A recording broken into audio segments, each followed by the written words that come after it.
She has spent 5 years running his empire from the shadows, managing his money, protecting his secrets, and quietly loving a man who never looked up long enough to see her standing right in front of him. But tonight, one red dress, one dinner reservation, and one other man at the table are about to break the most feared crime boss in South Korea wide open. What happens next will cost lives, expose secrets, and change everything neither of them had the courage to say out loud. If this story already has your attention, hit that like button right now, drop your city in the comments below, and let me see just how far this story travels. Now let's get into it. The rain came down on Seoul the way it always did in late October. Not gently, not romantically, but with the kind of cold, indifferent fury that soaked through a jacket before a person even realized they'd stepped outside. It hammered the glass towers of Gangnam-gu, collected in dark rivers along the gutters of Mapo-gu, and turned the surface of the Han River into a churning field of silver. The city didn't slow for it. Seoul never slowed for anything. On the 41st floor of the Black Serpent Tower, a glass and steel structure that rose above the surrounding skyline with the quiet arrogance of something that knew exactly what it was, the lights were still on at 9:17 on a Tuesday evening. Most of the building's tenants, legitimate ones, had cleared out by 7. The architecture firm on the 22nd floor, the consulting group on the 30th, the media company on the 36th. They all went home, took off their shoes, poured something into a glass, and let the night happen without them. The 41st floor didn't do that. It never had. Kang Min-jae stood at the floor-to-ceiling window with his sleeves rolled to the elbow, a glass of water, not whiskey, never alcohol during a working night, held loosely in his right hand, and watched the rain do what it wanted to the city he ran. 34 years old. Lean, but not in the way of someone who skipped meals. In the way of someone who moved constantly, thought constantly, and burned through everything his body took in before it had a chance to settle. There was a stillness about him that confused people the first time they met him. He didn't posture, didn't raise his voice in rooms where other men were already shouting, didn't need to fill space with his presence because his presence, somehow, always filled the space on its own. The Black Serpent Syndicate had been built over a decade of precision and controlled violence. It had started small, debt collection operations in Incheon, some protection arrangements with market vendors in Namdaemun, a handful of underground gambling operations that turned modest profits. Min-jae had inherited a fragile, mid-tier criminal organization from a man who had trusted the wrong people and paid for it with everything he had. What Min-jae built from those ruins was something different, something organized, something that looked, from the outside, almost legitimate. Almost. The syndicate now controlled 6 holding companies, 3 real estate investment firms, a logistics and freight operation that moved goods across South Korea, Japan, and 3 Southeast Asian markets, a private security consultancy with contracts from both corporate clients and, quietly, certain municipal offices, and a financial advisory group whose books, if you didn't know what you were looking for, were spotless. The books were not spotless, but they looked it. And the person most responsible for how they looked was not Min-jae. He turned from the window when he heard the soft, precise sequence of keystrokes from the office adjacent to his own. The rhythm was familiar. Fast, uninterrupted, methodical. He knew it the same way he knew the sound of the elevator opening on his floor, or the specific tone his encrypted phone used for internal calls. He knew it because it had been part of the ambient sound of his working life for 5 years. Zuri Bennett was still at her desk. He stood in the doorway between their offices and looked at her. She didn't look up. She had a habit of doing that, of being so completely absorbed in whatever problem she was solving that the rest of the room ceased to exist for her. Her monitors showed a spreadsheet that, to any outside observer, would look like standard import-export documentation. To Min-jae, who had reviewed enough of her work to understand at least the framework of what she built, he could see the architecture underneath, cross-referencing supplier payments against routing schedules, flagging discrepancies, building the kind of documentation trail that made investigators look in entirely the wrong direction. "Go home," he said. "I'm almost done," she said. She still didn't look up. "You said that an hour ago. And I'm closer to done now than I was an hour ago, so the statement remains technically accurate." He crossed his arms and leaned against the door frame. She was wearing her usual work attire, a tailored blazer in deep navy, pressed slacks, hair pulled back with the efficiency of someone who had decided long ago not to waste time on anything that didn't need to be done twice. She was black, American, from Chicago originally, and she carried herself with the kind of grounded self-possession that still, after 5 years, occasionally surprised the men who worked for the syndicate and expected something else from a woman sitting that close to Min-jae's orbit. They had all learned to adjust their expectations. "There is a car waiting downstairs," Min-jae said. "There is always a car waiting downstairs. That's what you pay Park Sung-wook for." "It is raining." "I have noticed the rain, yes. I can see the window." He looked at the window. The rain was worse now. "The Seocho report," he said, changing approach. "You can finish it tomorrow." She finally looked up, not at him, at the secondary screen on her left. She was cross-checking something. "The Seocho report needs to be filed before the subsidiary board meeting Thursday morning, which means it needs to be finalized by Wednesday noon, which means I need to have my revisions done by tomorrow morning at the latest, which means you should have started earlier." She turned and looked at him then, direct, unhurried, unbothered. "I spent the morning in a 3-hour meeting explaining to your Busan team why their expense documentation looked like it had been filled out by a distracted child. I spent the afternoon correcting the errors in the Q3 projections that your CFO submitted with 2 calculation errors on page 6 that would have been caught by any first-year auditor. I'm finishing the Seocho report now, because now is when I have time." He said nothing. There was nothing to say to that. She was right, as she usually was, and arguing with her about it would be as productive as arguing with the rain. What he did not say was that he had already read the Seocho report himself. He'd read it because she had drafted the original 2 days ago, and he kept a second copy of everything she produced. Not because he didn't trust her, because her work was the closest thing he had to a reliable map of the territory he was operating in, and he had learned long ago that the best way to understand how strong your foundation was to read every document twice. Once to understand what it said. Once to understand what it was protecting. "Fine," he said. "Leave before midnight." "I always leave before midnight." "Last Thursday you left at 1:15. She blinked once. "I was under the impression that the security log timestamps were not accessible to you." "Everything is accessible to me." She looked at him for a moment. Just a moment. Something moved behind her eyes. Not quite irritation, not quite amusement, something between the two that had no clean name, and then she turned back to her screen. "Good night, Min-jae." He stayed in the doorway for 3 seconds longer than he needed to, then went back to his own office and stood at the window again and watched the rain. She had come to him through an unusual channel. Most of the people who worked for the syndicate came up through established networks.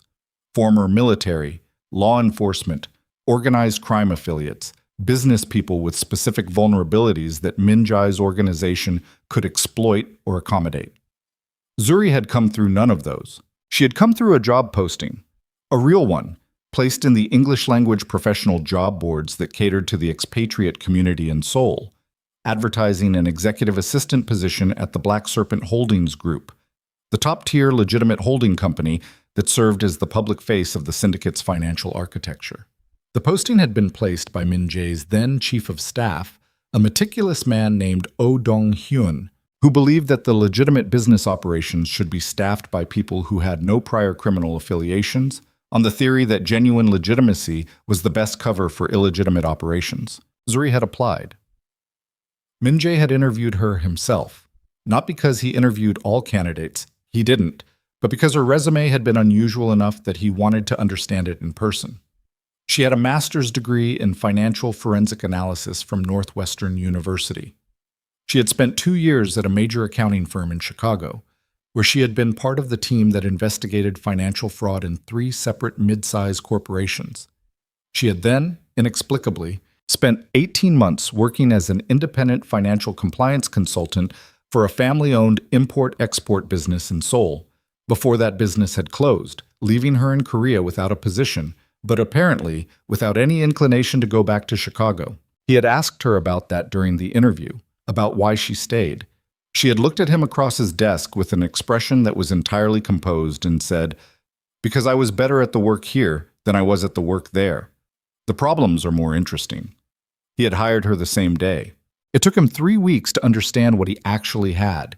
It took Zuri less than 2 months to understand what the Black Serpent Holdings Group actually was. She never said anything about it directly. She simply adapted, began asking questions that were more precise, began structuring her documentation in ways that answered problems Min-jae hadn't yet articulated, began flagging risks in the legitimate business operations that, on closer inspection, revealed pressure points in the illegitimate ones. She never crossed lines she hadn't been invited to cross.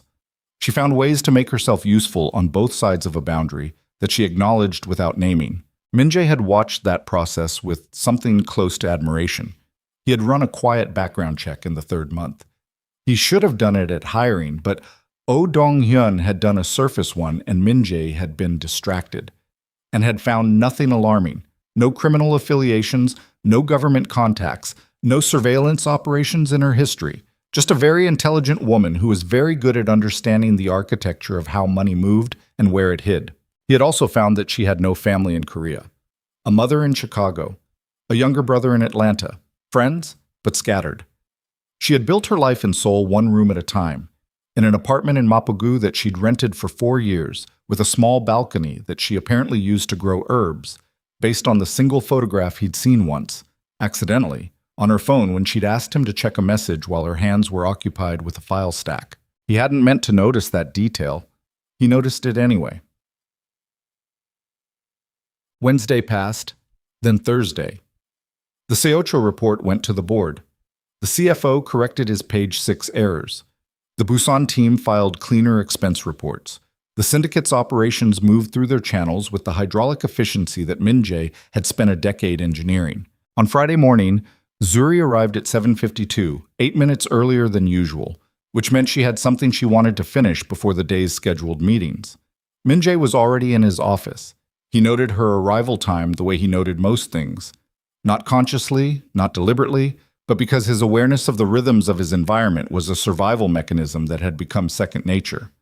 At 10:40, she brought him a file he hadn't requested. He looked up.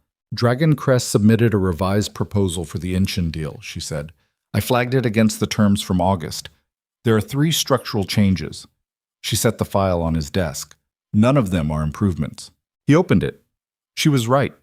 The revised proposal adjusted the payment staging in ways that shifted financial risk toward the Black Serpent side of the arrangement, reduced the penalty clauses for non-performance by Dragon Crest, and introduced a new arbitration clause that specified a form Min-jae didn't trust. When did this come in? Last night. Director Yoon's assistant forwarded it this morning. I don't think Yoon read it carefully before he sent it up. No. He set the file down. He didn't. The Dragon Crest organization was led by Cho Seong-ho, a man who had been in Seoul's criminal infrastructure since before Min-jae had taken over the Black Serpent Syndicate.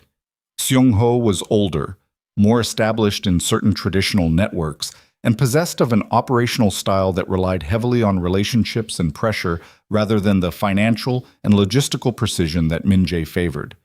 They had an uneasy coexistence. Overlapping territorial interests in Incheon had led to a series of negotiations over the past 8 months, and the Incheon deal, a shared interest in a port logistics arrangement, had been designed to formalize a non-competition agreement in the area while allowing both organizations to benefit from the freight operation. Min-jae had agreed to the deal because it was economically rational. He hadn't trusted Seong-ho then, and he didn't trust Seong-ho now. What do you think? He said.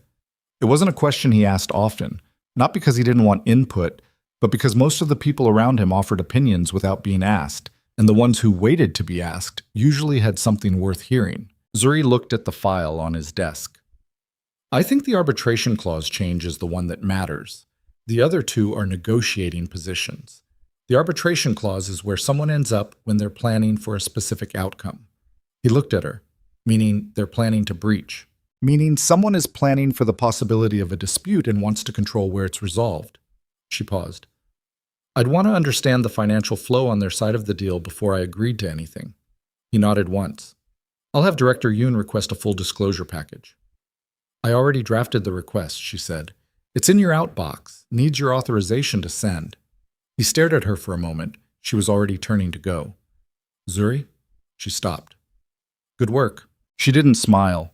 She didn't do the thing that most people did when Min-jae said something complimentary, which was to react with visible relief or pleasure. She simply nodded, one small acknowledgement, and walked back out. He authorized the outbox request, then sat back in his chair and stared at the Dragon Crest proposal for a long moment before his attention drifted, against his will, to the empty doorway where she had just been standing. It was at 2:45 that afternoon, during a pause in a meeting with his logistics director, that she appeared in the open conference room door. "I need to let you know," she said, addressing him with the same composed professionalism she applied to everything, "that I'll be leaving at 4:50 today." The logistics director, a heavyset man named Baek Cheol, who had been with the syndicate for 7 years, looked at her and then looked at Min-jae with a carefully blank expression. "Early," Min-jae said. "Yes," she said. "Reason." "I have plans this evening." The phrasing was precise. She hadn't said appointment, she hadn't said errand, she had said plans. Min-jae registered the word with the same automatic precision he registered everything. What kind of plans? Something flickered in her eyes. She had expected him to nod and let it go. That was normally how it worked. She rarely left early, maybe 4 times in 5 years, and on those occasions he'd simply acknowledged it and she'd gone. The question, he understood even as he was asking it, was a deviation from established pattern. "Personal plans," she said. He held her gaze. She held his back, without flinching, without adding anything. The conference room had developed a particular quality of silence. "Fine," he said. 4:50. She nodded and left. Baek Cheol, who had a finely developed instinct for self-preservation, said nothing for approximately 4 seconds, and then resumed his point about shipping container rotation schedules in a slightly more rapid tone than before. Min-jae listened. He processed. He responded with the appropriate directives.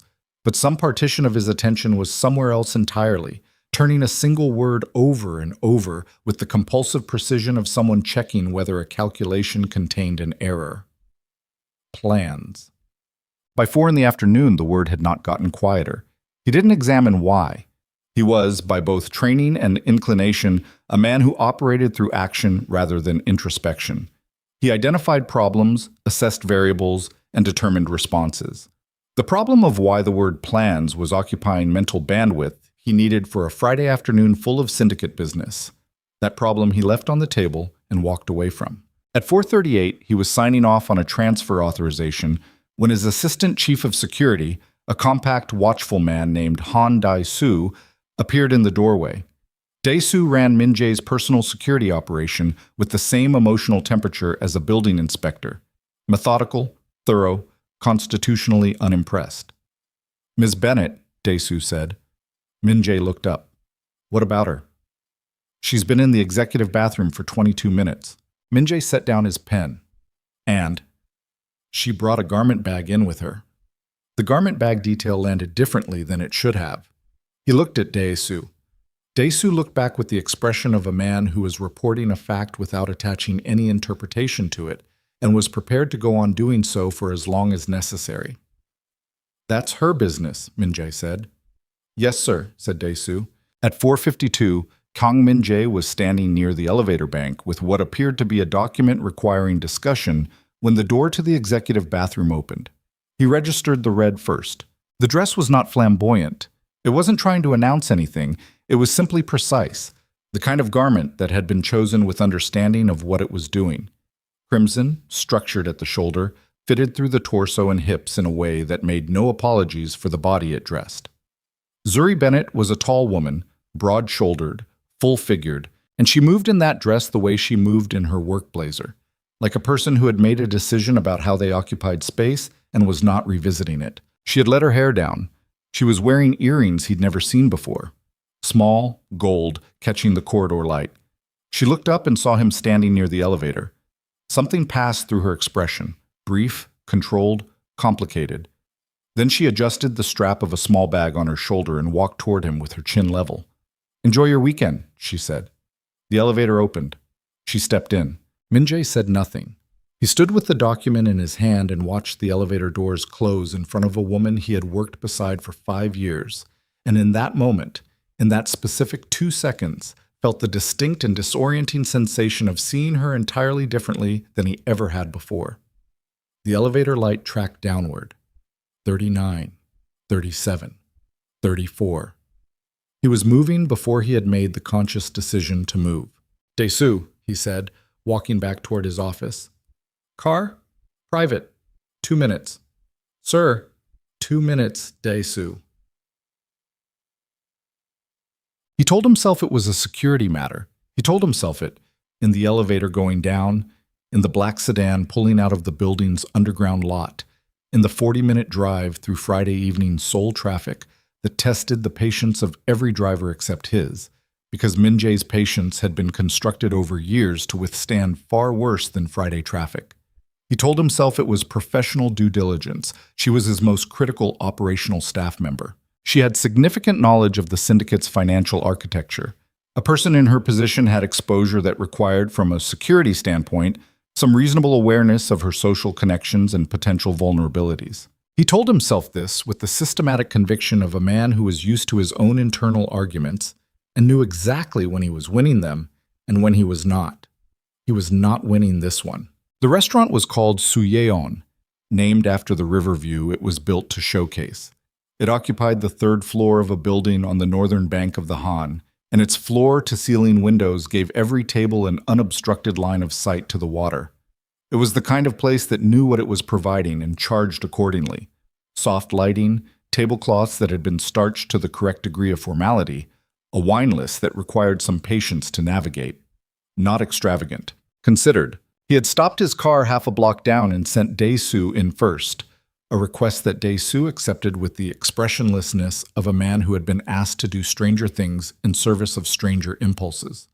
Dae-soo returned to the car in 4 minutes with the table location and a description. "She's at table 12, Dae-soo said. "Window side. There's a man with her." Min-jae looked at him. "Describe him."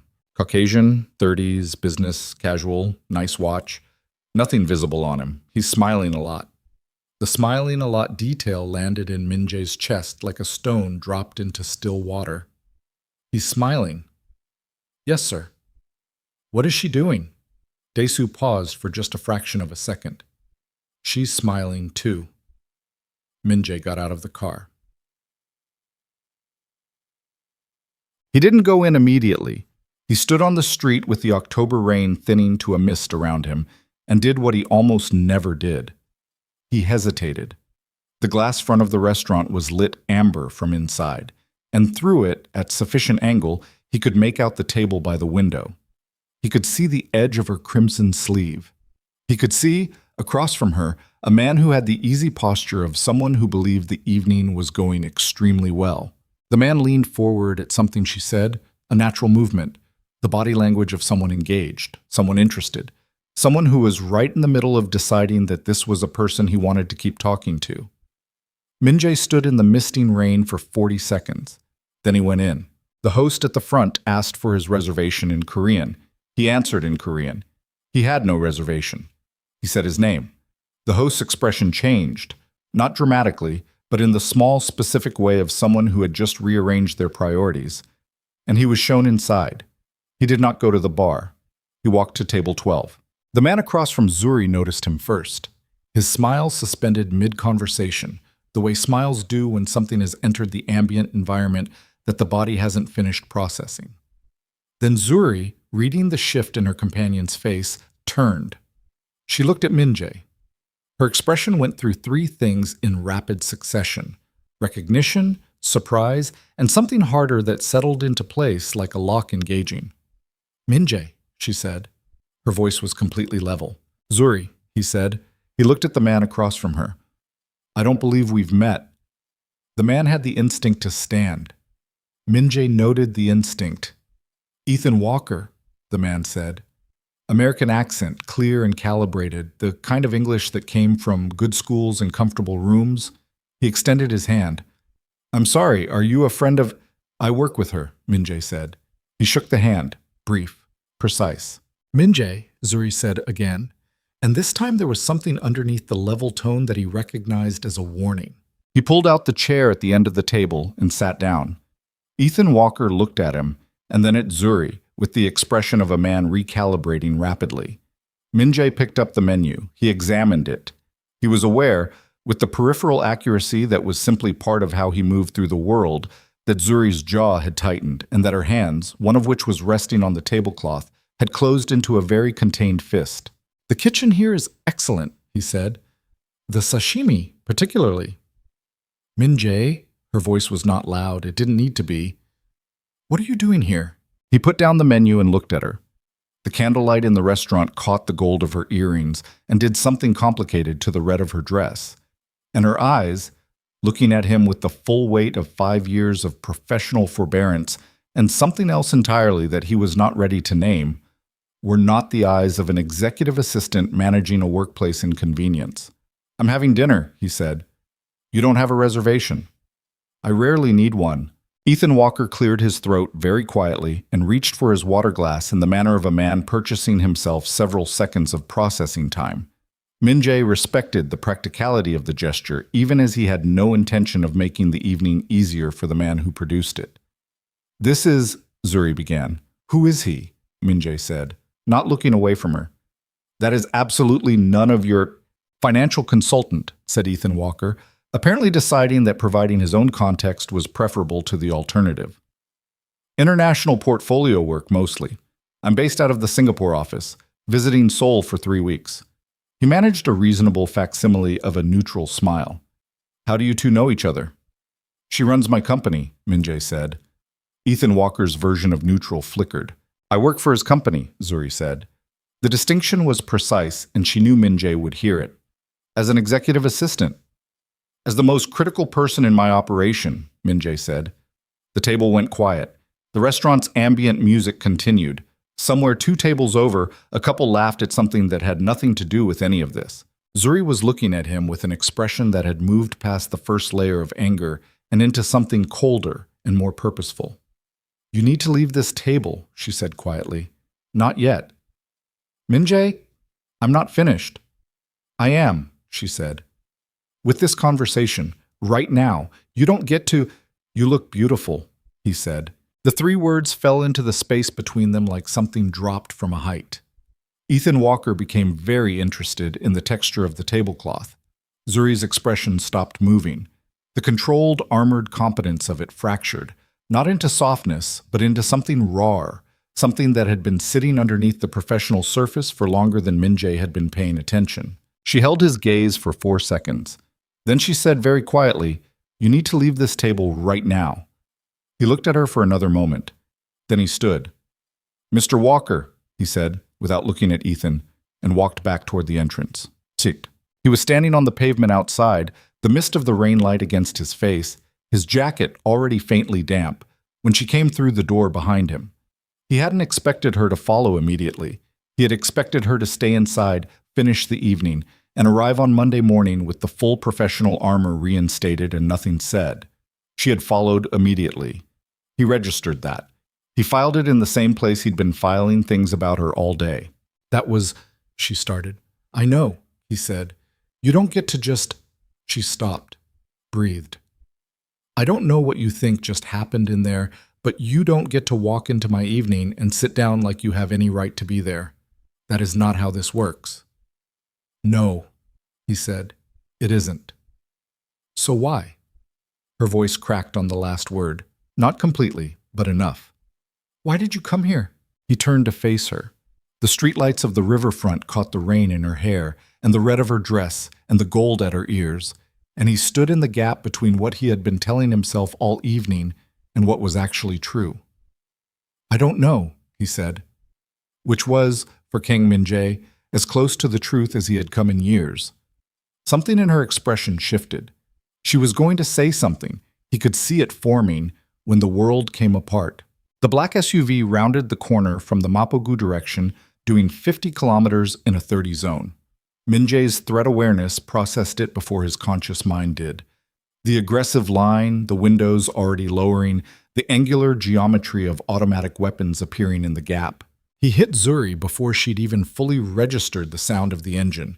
He hit her with his shoulder, full body weight, taking both of them sideways between the parked cars as the first burst of gunfire shredded the glass frontage of the restaurant behind them. The noise was enormous and immediate and wrong. the kind of wrong that recalibrated everything in the immediate environment. He had her down behind a concrete barrier planter, his body over hers, his hand at the back of her head pressing her face down. And the world above them was glass and metal fragments and screaming, all of it happening in the compressed, savage time of people who had just realized the night was not what they thought it was. He could hear Daesu's men responding. He could hear the SUV's engine and the shift of the firefight moving away from them, down the street. He could feel Zuri's hands gripping his jacket with a force that had nothing to do with frailty and everything to do with someone who was furious and terrified and was going to be neither for longer than the situation required. The shooting stopped. The SUV was gone. The street was full of broken glass and car alarms and the sound of the restaurant's emergency lighting kicking in, and Seoul doing what Seoul did, which was absorbing the shock of extraordinary violence into the fabric of its ordinary Friday evening with a speed that never stopped being disturbing. Min-jae lifted his head. His arm was wet. He reached back and his hand came away dark. "You're shot," Zuri said. She was looking at his arm. Her voice was completely flat. "Grazed," he said. "That is still shot." He pushed up from the ground and pulled her with him, keeping his body between her and the street, moving them toward where Daesu's car had come around to block the corner. His arm was burning in the specific, distant way of adrenaline overriding pain. He registered it the same way he registered the broken glass under his shoes. Information, not emergency. Daesu was out of the car, weapon drawn, scanning. He looked at Min-jae's arm and then at Zuri, and his expression did the thing it always did when he was processing multiple threat assessments simultaneously. "Dragon crest plates," he said. "We got a partial." Min-jae got Zuri into the car. He looked back once at the restaurant, at the shattered glass, at the people beginning to appear in the doorway, at the Han River beyond it, reflecting the lights of a city that continued to do what it always did regardless of what happened on its streets. Dragon crest, Seong-ho, the Incheon deal, the arbitration clause, the proposal that wasn't improving anything, the disclosure request sitting in his outbox, authorized and sent that afternoon. Someone had decided they didn't want to wait. He got in the car. Zuri was looking at his arm with an expression that was fighting 3 different battles at once: anger, fear, and something else. Something that had been in the restaurant and on the pavement outside it, and had not gone away just because automatic weapons had intruded on the conversation. "Penthouse," he said to Daesu. The car moved. Seoul continued. The rain picked up again, heavier now, indifferent as it always was, washing the glass and the casings and the night's evidence down into the gutters of Mapogu. Zuri Bennett sat beside him in the dark car and said nothing. Her hand was still gripping the fabric of his jacket. She hadn't let go. He didn't tell her to. The penthouse occupied the entire 43rd floor of a separate tower in Apgujeongdong, 7 minutes from the Black Serpent building by car, and in Min-jae's operational calculus, the correct distance from his office to maintain the necessary separation between where he worked and where he slept. It was not a home in any meaningful sense. It was a fortified position that happened to contain furniture. The elevator required a biometric scan and a 6-digit code that changed every 72 hours. The foyer opened into a space that was large and spare. Dark hardwood, low furniture, the kind of deliberate minimalism that was less aesthetic choice than the practical preference of a man who moved fast and didn't want obstacles. The floor-to-ceiling windows on the north face showed Seoul in its Friday night configuration. Lights stacked 40 stories high in every direction. The Han River, a dark ribbon in the middle distance. The sky above it an orange-gray wash of cloud and light pollution. Zuri walked in ahead of him and stopped in the center of the main room. She turned around. He was holding his left arm against his body, jacket stripped off in the elevator. The graze had opened a cut along the outer bicep that was bleeding with the steady, business-like efficiency of a wound that knew what it was doing. It wasn't deep. It wasn't dangerous. It was still blood, and there was enough of it that the sleeve of his shirt had gone dark from elbow to cuff. "Sit down," she said. "I don't need—" "Sit down, Min-jae." He sat. Not because she told him to. He sat because he'd been on his feet for 14 hours and his arm was telling him things. It would tell him more loudly in another 20 minutes when the adrenaline finished clearing his system, and he was practical enough to bank the next hour of function before the crash arrived. She was already moving. She knew the penthouse, not because she'd spent time here socially, but because she had organized 3 operational meetings here in the past 2 years. and Zuri Bennett did not walk into any space without understanding its layout. She found the first aid kit in the bathroom, under the sink, exactly where it had been placed by the household staff following the equipment list she had approved 18 months ago. She came back and crouched in front of him and opened the kit on the coffee table. She was still in the red dress. It struck him again, the same way it had struck him outside the restaurant, with the same quality of wrong footing that he was not accustomed to. "This needs cleaning first," she said, not looking at his face. Her fingers were already working the torn sleeve back. Her hands were completely steady. "Hold still." "I am holding still." "You're tensed. Relax the arm." He made a deliberate effort. She cleaned the wound with antiseptic. No warning, no apology for the sting, which he respected. And he kept his jaw level and watched the top of her head and said nothing. She was angry. He could tell by the way she was being careful. When Zuri was genuinely calm, she moved with a loose efficiency, the natural economy of someone who didn't waste motion. When she was angry, she was precise in the excessive way of a person controlling something very tightly. Every movement with the antiseptic gauze was exactly correct, which meant she was furious. "Talk," he said. "I'm working." "You can do both." She pressed gauze against the wound, firmly. "Can I?" "Zuri?" She didn't look up. "Don't." "Don't what?" "Don't use that tone with me right now. Not tonight."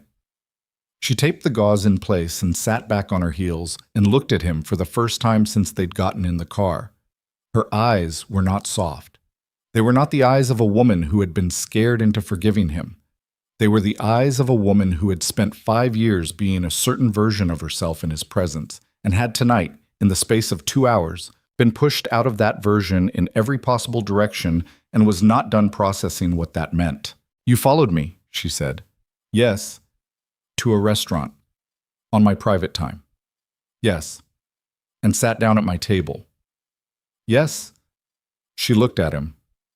"Why?" He met her gaze. "I told you why." "You told me you didn't know why," which is not an answer. That's you avoiding an answer while making it sound like honesty. He said nothing. She was right about that too. She stood up and moved to the window and stood with her arms crossed, looking out at the city, and the red dress caught the ambient light from below, and she looked like something he didn't have adequate language for. He stayed in the chair because moving toward her right now would be the wrong decision, and he knew it. "You have never once," she said to the window, "in 5 years, shown up anywhere I was outside of this building. Not once. I've worked 18-hour days, I've handled crises at 2 in the morning, I've sat across from you in negotiations where you needed someone at your shoulder who understood the numbers, and I was there, and you never once treated that like it was anything other than my function." She paused. "And tonight you put on a jacket and got in a car and followed me to a restaurant because I wore a dress. That's exactly what happened. It's not the only thing that happened." She turned from the window. "Then tell me what else happened." He looked at his hands, then at her. "I don't like the way I felt watching you walk into that elevator." The room held that sentence for a moment. "How did you feel?" she said. "Like something was mine and I hadn't been paying enough attention and I was about to lose it." The word mine landed in the room like something physical. He watched her absorb it, watched the complicated architecture of her expression process that single possessive with all the competing frameworks it deserved. "I'm not yours," she said. Her voice was very quiet. "No," he said. "You're not." "Then you don't get to feel that way about me." "I know. You especially don't get to act on it. Not like that. Not by showing up and sitting down and—" She stopped, pressed her lips together. "He was a perfectly decent man, Minjae. I know. He was kind. He was interesting. He asked me questions and listened to the answers and didn't look at me like a resource." The last word hit him directly, and he didn't deflect it. "I know what I've done," he said. "I know how I've treated the 5 years." "Do you?" "I've treated you like a function, like the most valuable function in my operation, which you are, but still a function. And tonight I watched you walk away from a building where you are a function and become a person. And I didn't—" He stopped. "I didn't know how to stay where I was." Zuri stared at him from across the room. The anger was still there, but something else had come up underneath it. something she was working to keep below the surface, and he could see the effort. "You said I looked beautiful," she said. "You do. You have never said anything like that to me in 5 years." "I know." "Why tonight?" "Because tonight was the first time I understood that you were someone who could walk out of a door and into a life that didn't include me, and I had been operating on the assumption—" He stopped, chose the accurate word. "The arrogance. I had been operating on the arrogance that you would always be there." The silence after that was different. Not lighter, heavier, actually, in the way that silences get heavier when the things that needed to be said are finally occupying the air that had been holding them at bay. Then Dae-soo's voice came through the intercom on the wall panel. Low, controlled, stripped of everything except the essential information. "Sir, Sung-ho's people have been to 3 of our Incheon relay points in the last 40 minutes. We have 2 confirmed contacts down. Yoon is in the wind. We can't raise him." Min-jae was on his feet. The operations center was 2 floors down, accessed through a dedicated elevator that required a different biometric from the penthouse. Min-jae was already moving when Zuri said, from behind him, "I'm coming with you." He turned. "No. The Incheon relay points, 3 of them." Her voice had changed completely. The personal conversation was not gone. It was filed, compartmentalized with the speed and efficiency of someone who had been doing this kind of cognitive separation for years. "Do you know which 3? He looked at her. "Because if it's the Eastern Cluster," she said, "then whoever is running this operation has access to documentation that should not exist outside of 6 people in your organization. And I need to know if what I think is actually happening before you start making tactical decisions." He held her gaze for 2 seconds. "Come on, say it." The operations floor was a controlled environment. Low lighting, multiple screens, 4 of Dae-soo's best analysts already at their stations. The space smelled of coffee and concentrated work, and the particular tension of people who had been jolted from routine into crisis without adequate transition time. Min-jae moved to the central table. Dae-soo was there with a tactical display showing Incheon Port District, 3 marked points in red. "Yoon," Min-jae said. "Still no contact. His personal vehicle is at the Mapo garage. His phone is going to voicemail. Find him, body or otherwise." Dae-soo nodded and made a short call. Zuri had moved to the secondary analysis station. She was already pulling files. Her access to the system was full, the same level as Min-jae's, which had been a decision he'd made 2 years ago and which several of his lieutenants had questioned and which he had declined to revisit. She was cross-referencing the relay point locations against a map that only existed in the financial routing documentation. "These 3 locations," she said, not looking up, "are the only 3 that appear in the Dragon Crest disclosure package as neutral exchange points. It's in the August proposal, page 14, Appendix C." Min-jae turned. "The original proposal," she said, "before the revision. Dragon Crest listed these 3 sites as proposed logistics checkpoints for the Incheon arrangement. We countered with different sites. They agreed. The revision we got this week went back to different terms, but those 3 sites aren't in the revision. They're only in the original." The room was very quiet. "So whoever hit those points tonight," Min-jae said, "was working from the original proposal." "From internal documentation of the original proposal," she said. "Not from Dragon Crest's version. From ours." She turned to face him. "Someone inside your organization gave them the routing map." The analysts at the stations had gone still. Dae-soo was looking at Min-jae with an expression that was not quite alarm. Dae-soo didn't do alarm, but was the thing adjacent to it. "Yoon?" Min-jae said. "That's one possibility," Zuri said. "He was the one who forwarded the Dragon Crest revision without reading it. He's the one we can't locate." "Yes," she said, "but Director Yoon didn't have access to the appendix documentation from August. That was restricted to 3 people. You, me." She paused. "And Baek-cheol, the logistics director. Heavy-set, 7 years with the syndicate, had been in the conference room when Zuri had told Min-jae she was leaving early, had been sitting 3 feet away when she said the word plans. Min-jae looked at Dae-soo. "Where is Baek right now?" Dae-soo was already on his radio. The answer came back in 40 seconds. Baek-cheol had left the building at 5:40. His access card had not been used since. His personal phone was going to voicemail. His company phone was on his desk. He knew about the date, Min-jae said. Dae-soo understood immediately.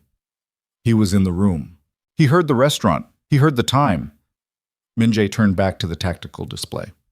They were waiting for me to be off-site in a predictable location with reduced security presence.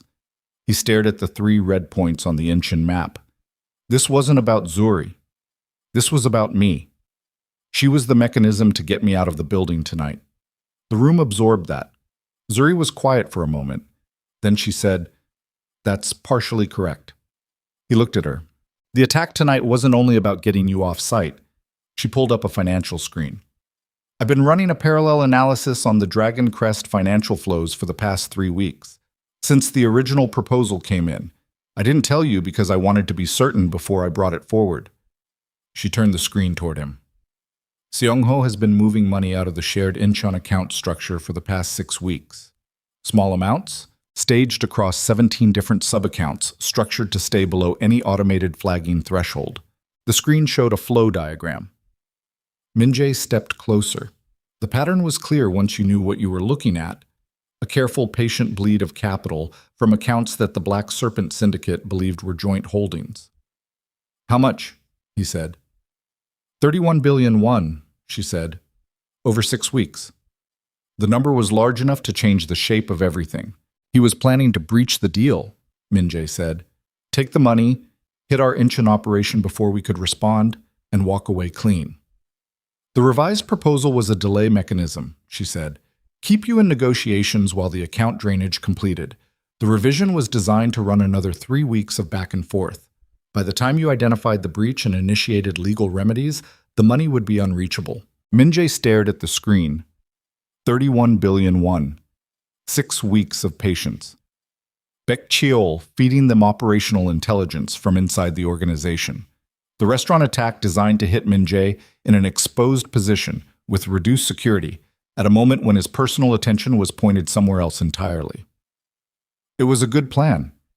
If any one piece had gone differently tonight, it might have worked. "You found this 3 weeks ago," he said. "I found the beginning of it 3 weeks ago. I've been tracking it since." "And you didn't tell me." "I needed the full picture. Partial intelligence on something like this gets people killed before you can move correctly." He looked at her. Something in him wanted to push on that decision, wanted to say that he needed to know these things as they developed, that keeping intelligence from him regardless of the reason was not something he would tolerate. He kept the push internal because she was right.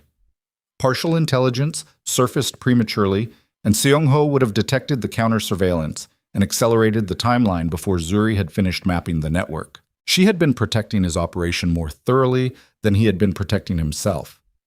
"Where's the money now?" he said. She held his gaze for a beat.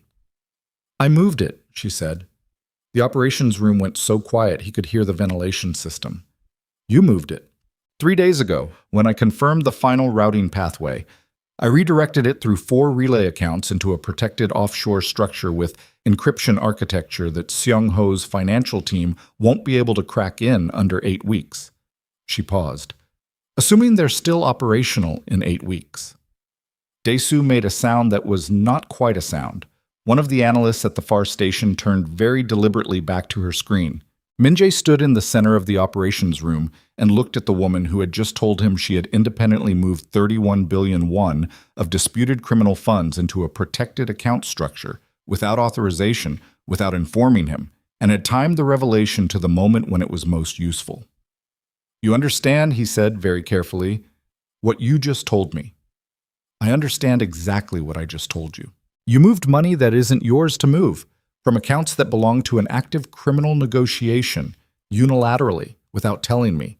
I moved money that Seong-ho was in the process of stealing from your organization," she said. "I stopped a 31 billion won theft.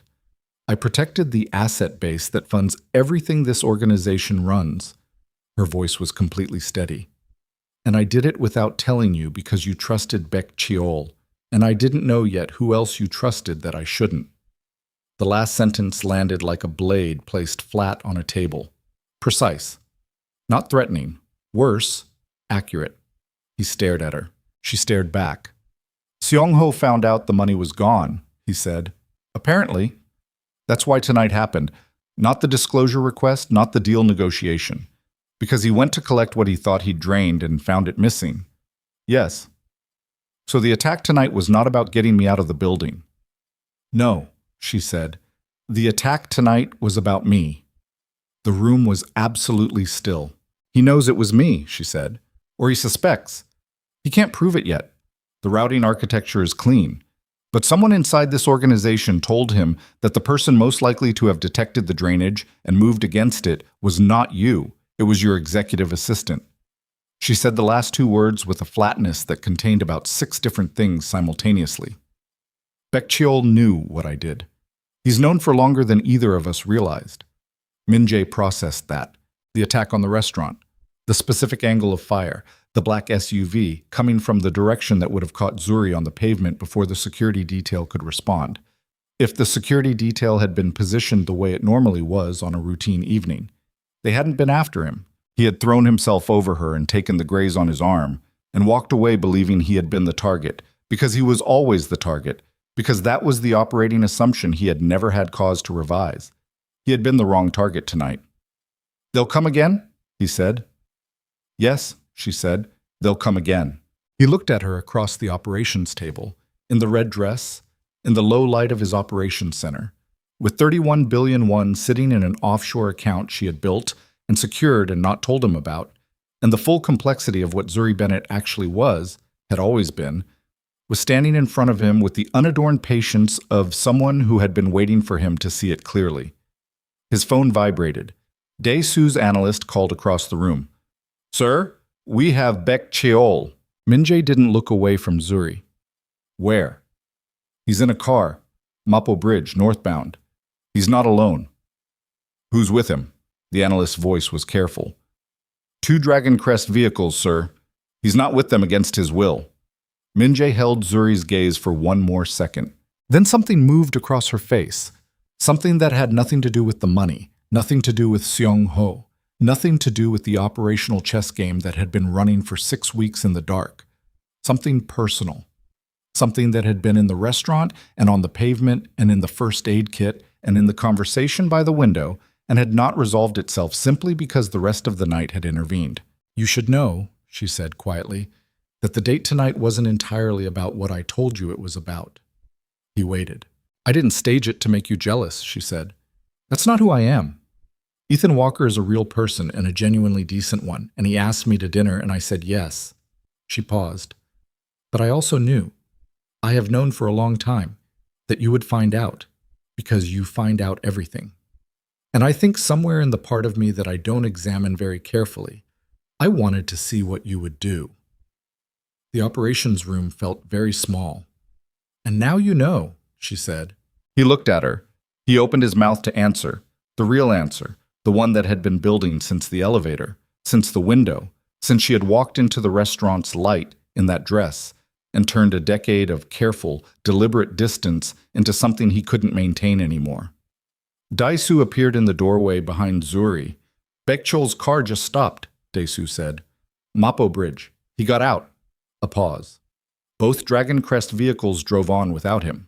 Min-jae understood what that meant before Dae-soo. Min-jae understood what that meant before Dae-soo finished the sentence. Mapo Bridge. Both Dragon Crest vehicles driving on without Baek-cheol. A man who had just confirmed himself a traitor, standing alone on a bridge over the Han River at 11:43 on a Friday night. "Get a team there," Min-jae said. "Already moving," Dae-soo said. 3 minutes out." They both knew 3 minutes was the wrong number. Min-jae looked at the tactical display. Mapo Bridge was 400 meters of open concrete over dark water, and a man who had made the calculation that his usefulness to Dragon Crest had ended the moment he got into that car, and who understood precisely what waited for him on the other side of tonight, had already made a different calculation. The call came in 90 seconds. One of Dae-soo's team on the bridge approach, voice flat with the specific neutrality of someone reporting a fact they would rather not be reporting. "He's gone, sir. Bridge railing. We have a splash confirmation." The operations room absorbed that. Min-jae stood with both hands on the edge of the tactical table and looked at the map. Baek-cheol, 7 years. Conference rooms and logistics reports and expense documentation, and 3 weeks of feeding the location of his organization's relay points to a man who had just sent him off the side of a bridge to clean up the loose end. Zuri was looking at the map too. Her expression was careful and contained, and he could see underneath the containment the thing that happened to people when they understood that someone they had worked beside, argued with, corrected, built things alongside, had been working against them the entire time. He knew about the drainage from the beginning, she said. Not a question. Yes, Min-jae said. He was the one who told Seong-ho I'd moved the money. Yes. She was quiet for a moment, then, he was in the room when I told you about the Dragon Crest revision. He heard everything, all of it. She paused. He would have told them about tonight's conversation too, about the offshore account, about the encryption architecture. Min-jae looked at her. How much does Seong-ho know about the account structure? Beck knew the money existed and that I'd moved it. He didn't know the routing. That was mine alone. She held his gaze. But he knew enough to tell Seong-ho that the person who had to be removed before any recovery was possible was me. The word removed occupied the room without decoration. Then we move you, Min-jae said. Tonight. You don't go back to Mapogu. She didn't argue.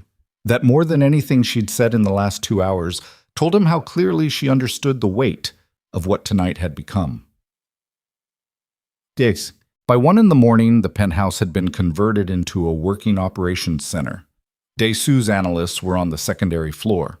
Min-jae was at the main table with his 2 most trusted lieutenants, Park Sung-wook, who ran the syndicate's intelligence network, and a woman named Lee Ji-yeon, who managed financial counter-operations, and who had been woken up from sleep and arrived within 20 minutes looking the same as she always did, which was like someone who had never slept in their life and didn't feel the lack. Zuri was at the secondary station. She had changed. One of Min-jae's shirts, too large, sleeves rolled, with the red dress folded on the chair beside her like a piece of evidence from an earlier version of the night. She had not asked permission for the shirt. She had found it in the bedroom, put it on, and come back to work. And Min-jae had registered all of this and said nothing, because there was nothing to say, and because the sight of her in his shirt, working his systems, in his operation space, produced in him something complicated and immediate that he set aside for later processing. Later. When there was a later. Sung-wook laid out the current intelligence picture. Dragon Crest had moved against 4 of the syndicate's Incheon infrastructure points and had sent the restaurant attack as what appeared to be a targeted removal operation. They had lost Baekhyol as their inside asset. They had not yet recovered the 31 billion won. Sung-ho is going to come harder now, Sung-wook said. He was a lean man in his 40s with the unhurried delivery of someone who had been processing bad news professionally for long enough that urgency had stopped being part of his presentation. The restaurant attack was contained. Civilian witnesses, security footage, Mapogu police are treating it as gang activity. But Seong-ho knows the removal failed. He knows Baek is gone. He knows the money is still missing. A pause. He's going to make a decision in the next 12 to 18 hours about whether to escalate or cut his losses. He won't cut losses, Min-jae said. No, Sung-wook agreed. He won't. Then we have 12 hours before the next move. Min-jae looked at the table. What do we have on his current network structure? That's the issue, Ji-yeon said. She had pulled a financial mapping display. The drainage operation tells us Seong-ho has been planning this for at least 3 months, which means his network restructuring has been running that long too. The Dragon Crest organization we have mapped is 3 months out of date. How significantly out of date, Min-jae said. Ji-yeon looked at the display. Enough that I wouldn't move on any of the nodes we have listed without fresh verification first. If he's been restructuring for 3 months, he's moved key people, changed communication protocols, and almost certainly established contingency positions we haven't mapped. So we're moving blind, Sung-wook said. Partially, Ji-yeon said. Partially blind, Min-jae said. When someone is 12 hours from their next move. The table was quiet. From the secondary station, Zuri said, I have something. All 4 of them looked at her. She turned the secondary screen so it was visible to the table. I've been running the Dragon Crest financial flows backwards from the drainage accounts, not looking at where the money went, looking at where it came from before Seong-ho staged it for extraction. She stood up and moved to the table. 3 months ago, a significant capital injection entered Dragon Crest's operating structure through a series of accounts connected to a holding company registered in Busan. The holding company's registered agent is a name you won't recognize. But the financial routing signature, the way the transactions were structured, the timing intervals, the account hierarchy, is identical to the routing pattern used by a firm called Yonsei Capital Partners. Jion's expression moved for the first time. Yonsei Capital is Jung-hyun Woo's money, Min-jae said. The name changed the shape of the room. Jung-hyun Woo was not a name that appeared in police intelligence reports. He was not a name that appeared in financial regulatory filings or corporate registrations. He was 71 years old, lived in a compound outside Bundang, and had spent 40 years building a financial architecture that existed in the infrastructure of Seoul's legitimate economy the way load-bearing walls exist in a building. Invisible, unless you knew what to look for. Catastrophic to remove. He had been the primary financial patron of the Black Serpent Syndicate for 11 years. Not a partner. Not an investor in the conventional sense. A patron, in the way that word meant in the world Min-jae operated in. A person of such established position and such deep structural integration into the organization's foundation that their involvement was not an arrangement that could be renegotiated, exited, or referenced in any conversation that wasn't private, encrypted, and conducted between people who understood the full weight of saying his name out loud. Min-jae had met him 4 times in 11 years. Each meeting had been brief, correct, and had contained no warmth whatsoever. Jung-hyun Woo did not do warmth. He did returns on investment, managed through layers of distance, and the primary expectation he communicated through those layers was that the organization he had funded would continue to perform without requiring his attention. Yonsei Capital routed money to Dragon Crest, Min-jae said. 3 months ago, Zuri said. The same month the drainage operation began. Sung-wook leaned forward. You're saying Jung-hyun Woo funded Seong-ho's play against us? I'm saying Yonsei Capital's routing signature appears in Dragon Crest's capital injection, Zuri said. What that means is your determination to make. She looked at Min-jae. But the timing is not a coincidence. Min-jae stood very still. 11 years? The financial backing that had allowed him to consolidate the syndicate's early operations, to build the legitimate business architecture, to develop the kind of structural legitimacy that made the Black Serpent Holdings Group what it was. 11 years of reliable backing from a patron who asked for performance and received it. And now, 3 months ago, the same routing signature funding the man who had just hit his relay points tried to drain 31 billion won from his accounts and sent an SUV full of gunmen to a restaurant on the Han River. The question was not whether this was happening. The question was why. And the answer to why was the question Min-jae had been building his entire operational life around the assumption he would never have to ask.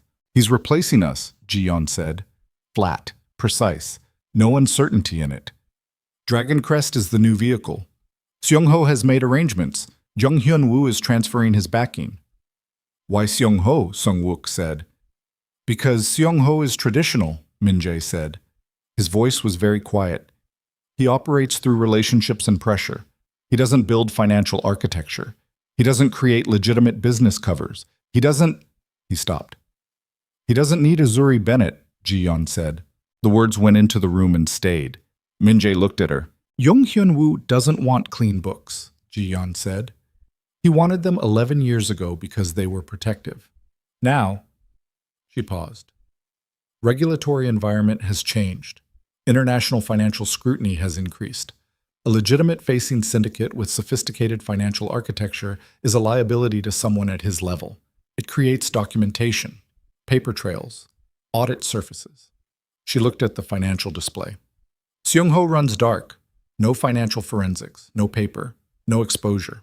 And no 31 billion won paper trail sitting in an offshore account, Sung-wook said quietly, looking at Zuri. The sentence arranged itself into its full implication.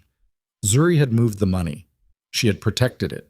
She had built an encryption architecture around it that Seong-ho couldn't crack in 8 weeks.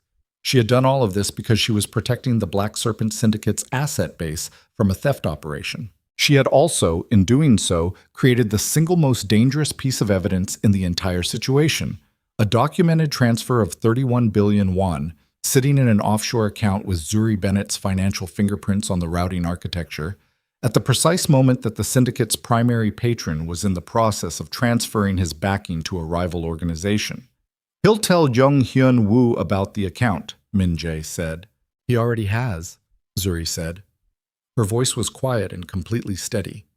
That's why the attack tonight was about me. Not just because I moved the money, because if Seong-ho can demonstrate to Jung Hyun Woo that the Black Serpent Syndicate's executive assistant has been independently moving 9-figure sums into private offshore structures, it's not a theft recovery story anymore. She paused. It's an embezzlement narrative, and with Baek Cheol as a witness, he could have built a very convincing one. Min Jae looked at her. They were going to frame me, she said. Remove me, take the money, and leave you holding documentation that made it look like the person you trusted most in your operation had been stealing from you for years, which would have destroyed your credibility with every remaining ally and given Jung Hyun Woo the justification he needed to formalize the transition to Seong-ho with clean hands. The room was completely silent for a long moment. Sung-wook exhaled through his nose. Ji-yeon had stopped looking at the financial display and was looking at the table surface with the expression of someone performing a rapid structural reassessment. Dae-soo's voice came through the intercom. Quiet. Careful. Sir, we have a contact at the building perimeter. One individual, unarmed, confirmed. He's asking to come up. A pause. He says he represents Jung Hyun Woo. The room absorbed this. Min Jae looked at the intercom, then at Sung-wook, then at Zuri. She was already looking at him. In his shirt, in the operations room, with the full map of everything she had built and protected and risked laid out on the screens around them, she looked at him with an expression that contained no fear and no performance, and no version of itself that was designed for his benefit. Your call, she said. He pressed the intercom. Bring him up. The man who came off the elevator was not what Min Jae expected, which meant he was exactly what he should have expected. Jung Hyun Woo did not send obvious people on sensitive errands. He was perhaps 55, dressed in the manner of someone's unremarkable accountant, carrying nothing. His name, he said, was Mr. Choi. He sat in the chair Min Jae indicated at the main table and folded his hands and looked at the room with the mild, unhurried expression of someone who had sat in rooms like this before and understood the value of not reacting to the ambient tension. Min Jae sat across from him. Sung-wook and Ji-yeon were at the far end of the table. Dae-soo was at the door. Zuri had moved to the side wall, out of the direct line of the table, and stood with her arms crossed and said nothing. My employer, Mr. Choi said, wishes to communicate certain things directly and without intermediary misrepresentation.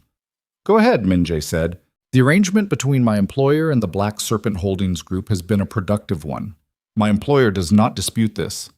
He paused.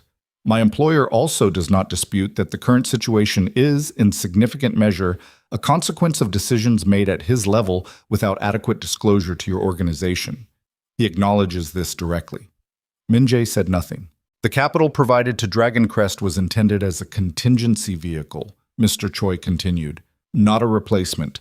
My employer wishes to be clear that the timeline was not intended to be this accelerated. Cho Seong-ho moved ahead of the agreed schedule. Seong-ho moved ahead, Min Jae said, because someone inside my organization told him the money had been moved. Mr. Choi's expression didn't change. Yes. And Baek Cheol was your asset, not Seong-ho's. A pause. Very small. Baek Cheol was a shared resource, Mr. Choi said. Min Jae sat with that for a moment. The operations room was absolutely still. Shared resource. The language of a man communicating on behalf of someone who was being careful about what he was admitting and had calculated correctly that the admission itself was necessary to establish credibility for whatever came next. What does your employer want? Min Jae said. My employer wants the 31 billion won returned to a neutral account structure within 48 hours, Mr. Choi said. In exchange, the transition away from the Black Serpent Holdings Group will be managed in an orderly fashion, with a 12-month wind-down period, full financial separation, and no further hostile action against your operations or personnel. The room sat with the architecture of that offer.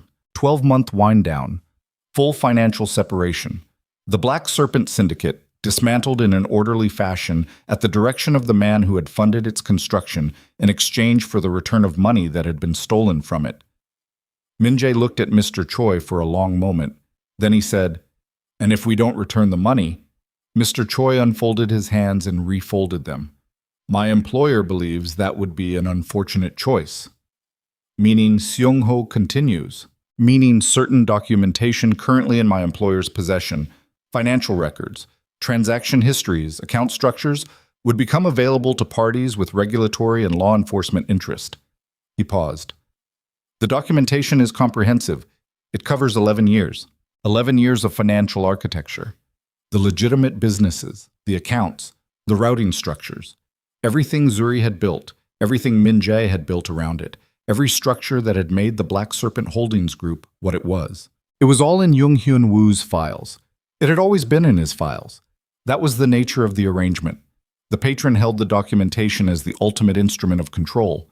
And the arrangement worked because the arrangement worked, and the day it stopped working was the day that instrument became a weapon. Min-jae looked at Mr. Choi and understood with a clarity that was almost physical that the entire architecture of the last 11 years had been built on a foundation that had just been pulled out from underneath him. He opened his mouth. Zuri's voice came from the side wall, quiet, precise. "Mr. Choi." Mr. Choi turned. "The documentation your employer holds covers 11 years of Black Serpent financial operations," she said. "That's correct." She paused. "What your employer may not have communicated to you is that the documentation also covers 11 years of Yonsei Capital Partners routing transactions, including the 3-month-old capital injection into Dragon Crest's operating structure." She held the man's gaze without blinking.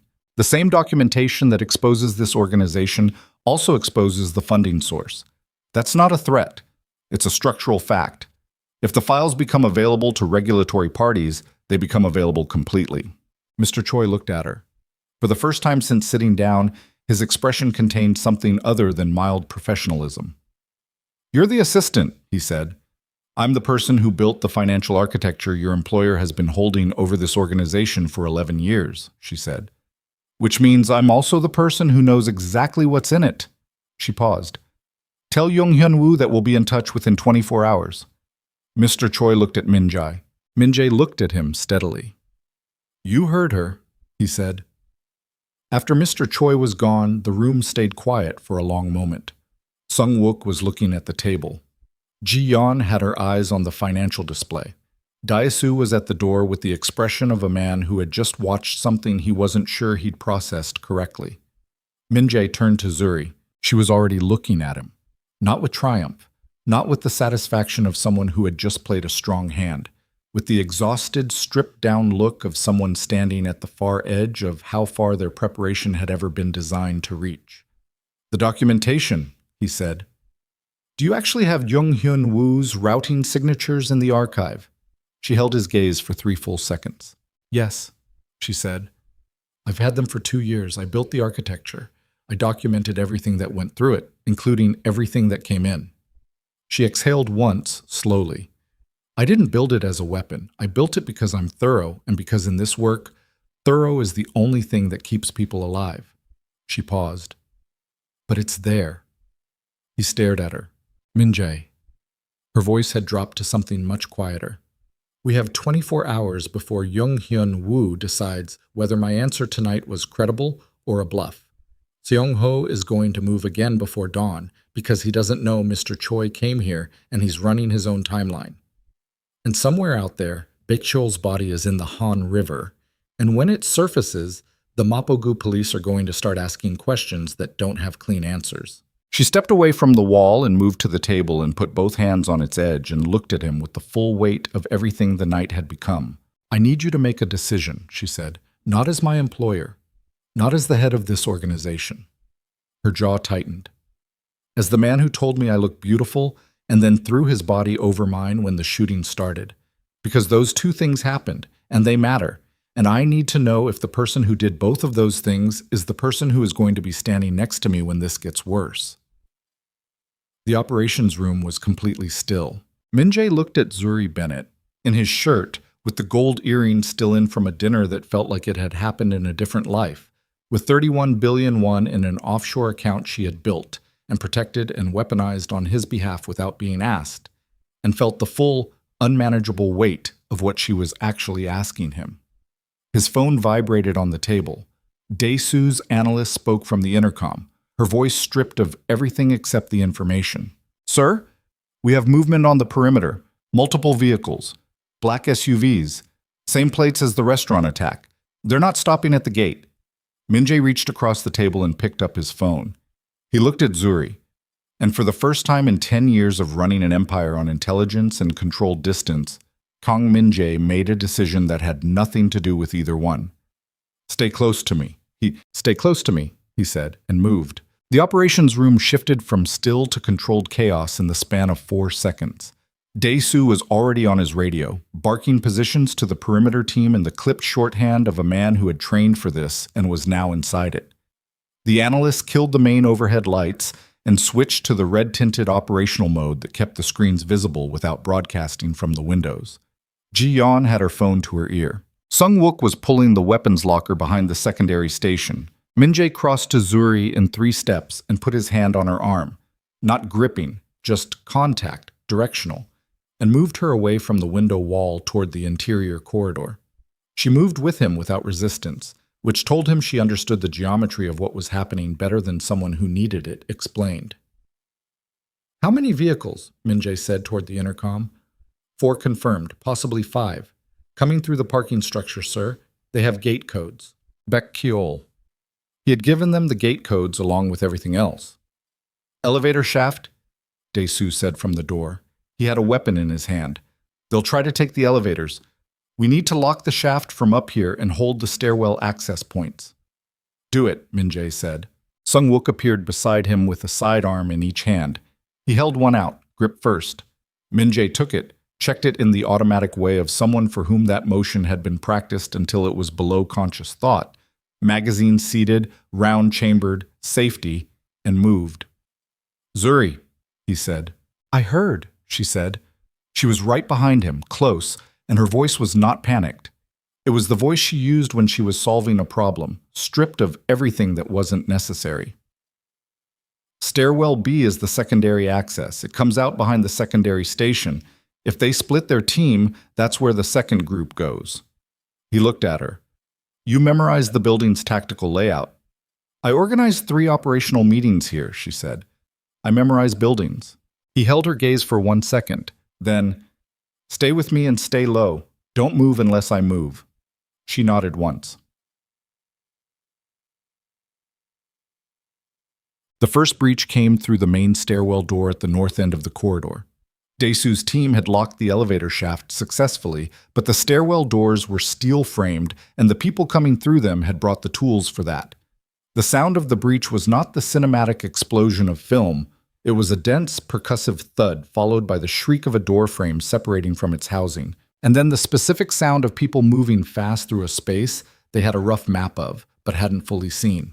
Daesu's team engaged them in the corridor. The noise was enormous and close and wrong, in the way that violence always was when it entered a space built for something else. Minjae moved through it with Zuri directly behind him, her hand on his shoulder blade, not holding him back, using him as a reference point, a practice that required her to track his body with precision and had the paradoxical effect of making them move faster together than he'd have moved with most trained personnel. They reached the secondary station. Sung-wook was at the stairwell B door with 2 of Daesu's men. The door moved. Sung-wook and his team met the second group in the doorway, and the fight in that narrow space was ugly and close and over faster than it should have been, but not cleanly. One of Daesu's men went down with a knife wound to the thigh that took him out of the equation. Sung-wook took a blow to the face that split his lip against his teeth, and he shook it off the way a man shakes off weather and kept moving. Minjae put himself between the stairwell and Zuri and fired twice into the doorway, controlled, accurate. And the movement from stairwell B stopped. The corridor was briefly quiet. His arm was screaming. The graze from the restaurant attack had reopened.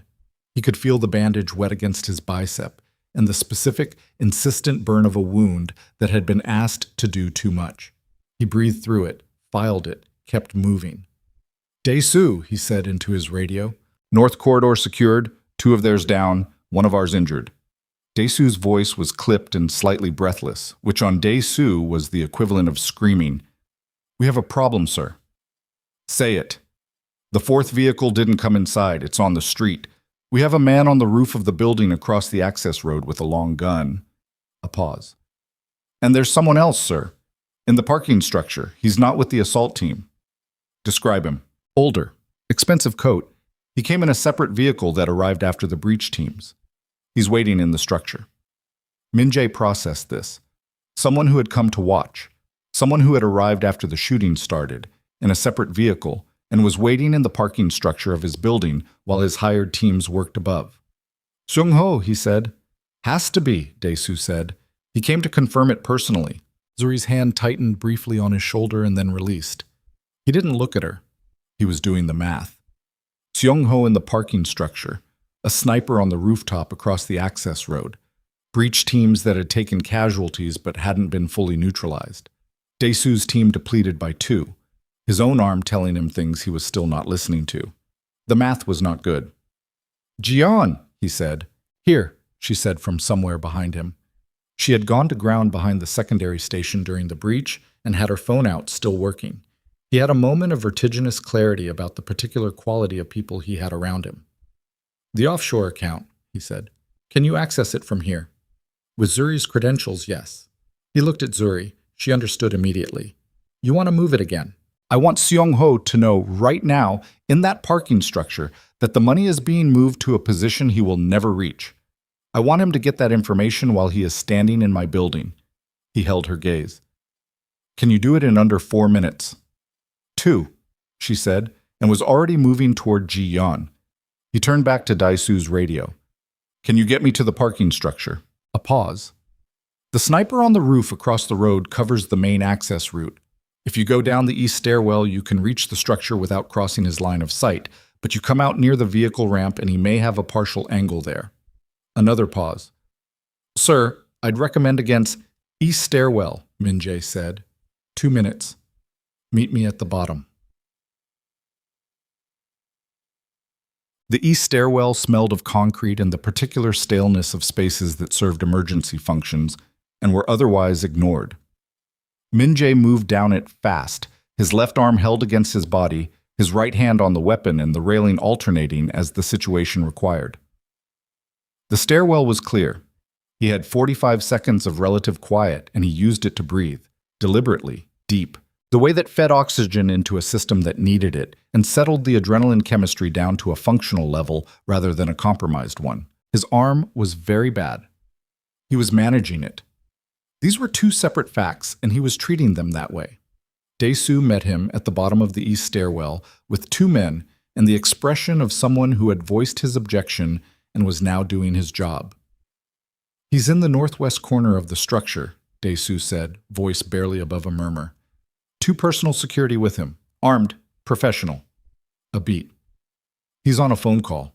Getting an update from his breach teams," Min-jae said, "which means he knows the operation is incomplete." He looked at Dae-soo. "His security will engage on site." "Yes." "So we don't give them sight." He moved. The parking structure was 3 levels of concrete and fluorescent light, and the specific echo of an enclosed space that made sound both louder and harder to locate. Min-jae moved along the wall of the first level, keeping below the sight lines of the cameras. The cameras were his own, which meant Dae-soo had the feeds, which meant he had eyes Min-jae didn't. He trusted Dae-soo the way he trusted the building's architecture, not blindly, but with the empirical confidence of something that had been load-tested. Dae-soo's hand signal at the turn of the second-level ramp. 3 fingers. Distance, not count. Min-jae rounded the turn low and tight against the concrete pillar and saw the northwest corner. Cho Seung-ho was 58 years old and looked it in a way that suggested he had not particularly tried to look otherwise. Heavy through the shoulders, white at the temples, with the settled authority of someone who had been in rooms where the stakes were lethal for long enough that he'd stopped performing confidence and simply embodied it. He was in a dark overcoat, phone pressed to his ear, his two security men flanking him at the vectors that made sense in the space. He was listening to the call. His expression was not the expression of someone receiving good news. Min Jae's own phone vibrated. A text from Ji-yeon. 3 characters. Done. The money had moved. Seong-ho's phone call was telling him, right now, that the offshore account structure he had been trying to reach for 3 days had just been reconfigured for the second time in a week, routed through a new architecture that his financial team would need weeks to begin tracing. Min Jae watched Seong-ho's face change. He stepped out from behind the pillar. "Put the phones down," he said. His voice was level. The acoustics of the parking structure carried it cleanly. Both security men moved. Dae-soo's 2 men had already repositioned. The geometry of the moment was precise, and everyone in the northwest corner of that parking structure understood the geometry at the same time. The security men did the math. They kept their hands visible. Seong-ho lowered the phone. He turned and looked at Min Jae across 20 feet of concrete and fluorescent light, and his expression went through 2 things: the controlled surprise of a man who had not expected this specific variable, and settled into something flat and assessing. "You came down personally," Seong-ho said. His voice was rough, deep, unimpressed. "You came to my building personally," Min Jae said. "I did." He put the phone in his coat pocket. "I wanted to be certain about the outcome." "And now you are." Seong-ho looked at him without hurry. "Your arm is bleeding." "Yes." "You look like a man who's had a bad night." "I've had worse." Min Jae moved 2 steps closer, keeping the geometry clean, keeping Dae-soo's men in his peripheral awareness. "The money is gone, Seong-ho. Whatever your people just told you on that call, it's already further than that. The routing architecture it's sitting in now took 8 months to build. Your financial team will find the first layer in about 5 weeks, and the second layer never." He paused. "This is done." Seong-ho was quiet for a moment. The parking structure hummed with the white noise of its ventilation system. Somewhere above them, distantly, the sounds of the building were settling into a different frequency. The breach teams neutralized or withdrawn, Dae-soo's people reasserting control floor by floor. "Jung-hyun-woo," Seong-ho said. "I know about Jung-hyun-woo." "Then you know where you stand." "I know where I stood," Min Jae said. 3 months ago. Before tonight." He held the older man's gaze. "Jung-hyun-woo sent a representative to my operations floor 2 hours ago. We've had a conversation. The situation has changed." Something moved in Seong-ho's expression. Not alarm. The man was too old and too experienced for alarm to show on his face cleanly, but a recalibration, a rapid reassessment of the variables he had arrived here holding. "Changed how?" he said. "Changed in the direction of Jung-hyun-woo understanding that the documentation this organization has accumulated over 11 years does not distinguish between Black Serpent operations and Yonsei capital routing transactions." Min Jae kept his voice flat. "Everything my organization built, we built with full documentation of every capital source, including his." He paused. That was always true. He knew it was always true. What changed tonight is that he has now been reminded of it directly by the person who built the documentation architecture, who is currently alive and in my building. Another pause. "Contrary to what your breach teams were supposed to accomplish." Seong-ho stood very still. "He funded your play against me," Min Jae said. "I understand why. The world is changing, and I'm too visible, and he needed a simpler vehicle going forward. I don't hold the logic against him, but his name is in my files the same way my name is in my files, and that is a structural fact that doesn't change based on whose side he's currently on." He stopped moving. He was 10 feet from Seong-ho now, close enough to read the older man's eyes. "This ends here, tonight. Your teams leave my building. The Incheon operation is dissolved, and you go back to Jung-hyun-woo and tell him that the arrangement he has with the Black Serpent Syndicate, the real arrangement, the documented one, continues on terms we renegotiate directly, without you in the middle." Seong-ho looked at him for a long time. The parking structure held them both in its flat, humming light. His security men were statues. Dae-soo's men were the same. "You're asking me to walk away from this," Seong-ho said. "I'm telling you what the alternative looks like," Min Jae said. "You've lost the breach teams. The money is unreachable." I'm standing in my building and you're standing in my parking structure. And Young Hyun Woo's representative left my floor 20 minutes ago with information he is currently processing. He let that settle. Walk away from this. Leave Incheon. Find a different arrangement. He paused. You're good at arrangements. Sung-ho looked at the floor for a moment, then up. There was something in his expression that was not quite respect and not quite hatred, and lived precisely in the territory between them. The girl, he said. Min-jae went very still. Your assistant, Seong-ho said. He said the word the way people said it when they meant something else entirely. She's the one who moved the money. She's the one who built the documentation architecture. She's the reason this entire operation has been... He stopped. He looked at Min-jae's face, and whatever he saw there made him choose his next words with more care than the previous ones. She's more dangerous than you, he said. Flat, factual. You understand that? Yes, Min-jae said. Then you understand that as long as she's inside your organization, in the position she's in, with the access she has, she stays, Min-jae said. No pause. No qualification. Seong-ho looked at him for a long moment. Something in his assessment shifted, some final recalibration of who he was looking at and what that meant for the geometry of his options. You've changed the terms of something, Seong-ho said slowly. Not asking. Observing. I've changed several things tonight, Min-jae said. The older man reached into his coat pocket, slowly, visibly, without threat, and produced his phone again. He made a short call. 2 words in Korean. His security men's posture shifted. Dae-soo's radio crackled, and Dae-soo's voice came through a moment later, from the floor above. Breach teams are withdrawing, sir. All floors. Sung-ho put the phone away. He looked at Min-jae with the expression of a man who had made a calculation he was not happy with and had made it anyway because the alternative was worse. Young Hyun Woo will want the 31 billion released to a neutral structure, he said. That conversation happens between me and Jung Hyun Woo directly, Min-jae said. Not through you. A pause. A very small nod. Sung-ho walked past him toward the vehicle ramp. His security men followed. His footsteps on the concrete were even and unhurried, the footsteps of a man who had lost this particular engagement and was already thinking 3 engagements ahead.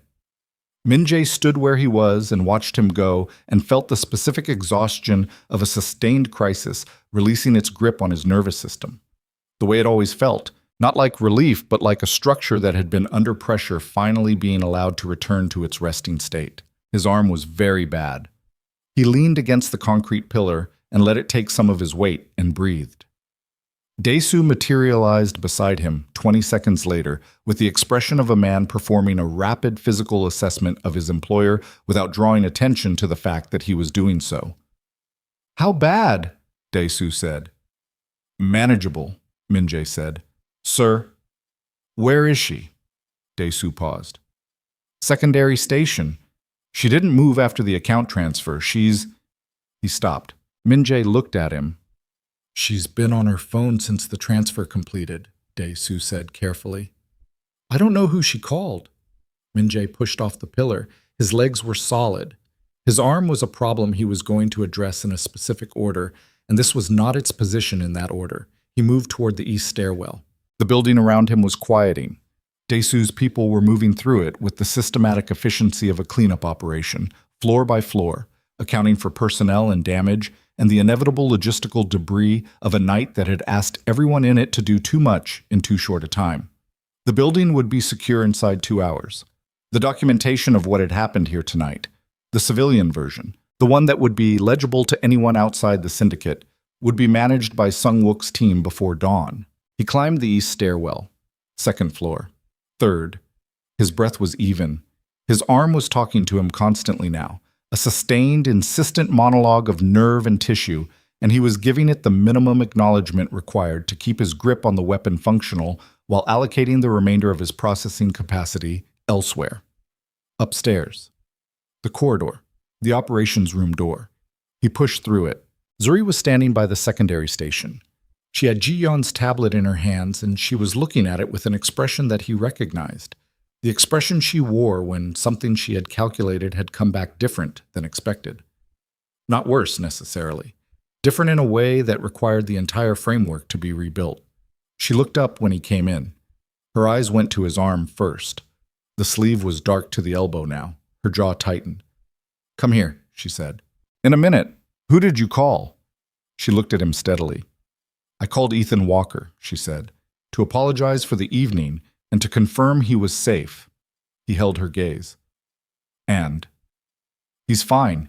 He was evacuated with the other restaurant patrons when the shooting started. He's back at his hotel." A pause. "He was very understanding." Another pause, quieter. "He said he hoped I was okay." The operations room had the specific quality of a space that had been through something and was still processing it. Screens still running, low operational lighting, the smell of people who had been afraid and working and occasionally bleeding for the past 3 hours. "Zuri," he said. "Sit down first," she said. "Let me look at your arm." "I need to tell you something first." "You can tell me while I look at your arm. Sit down, Minjai." He sat.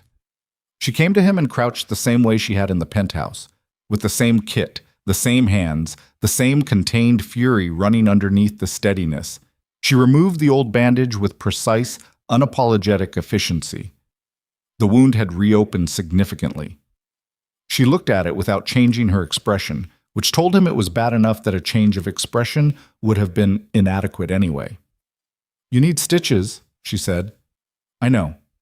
This needs to be closed tonight. I know. Daisu has a medic on call."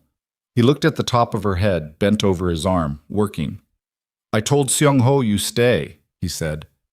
Her hand slowed for half a second, then continued. "He called you dangerous," Minjae said. "More dangerous than me."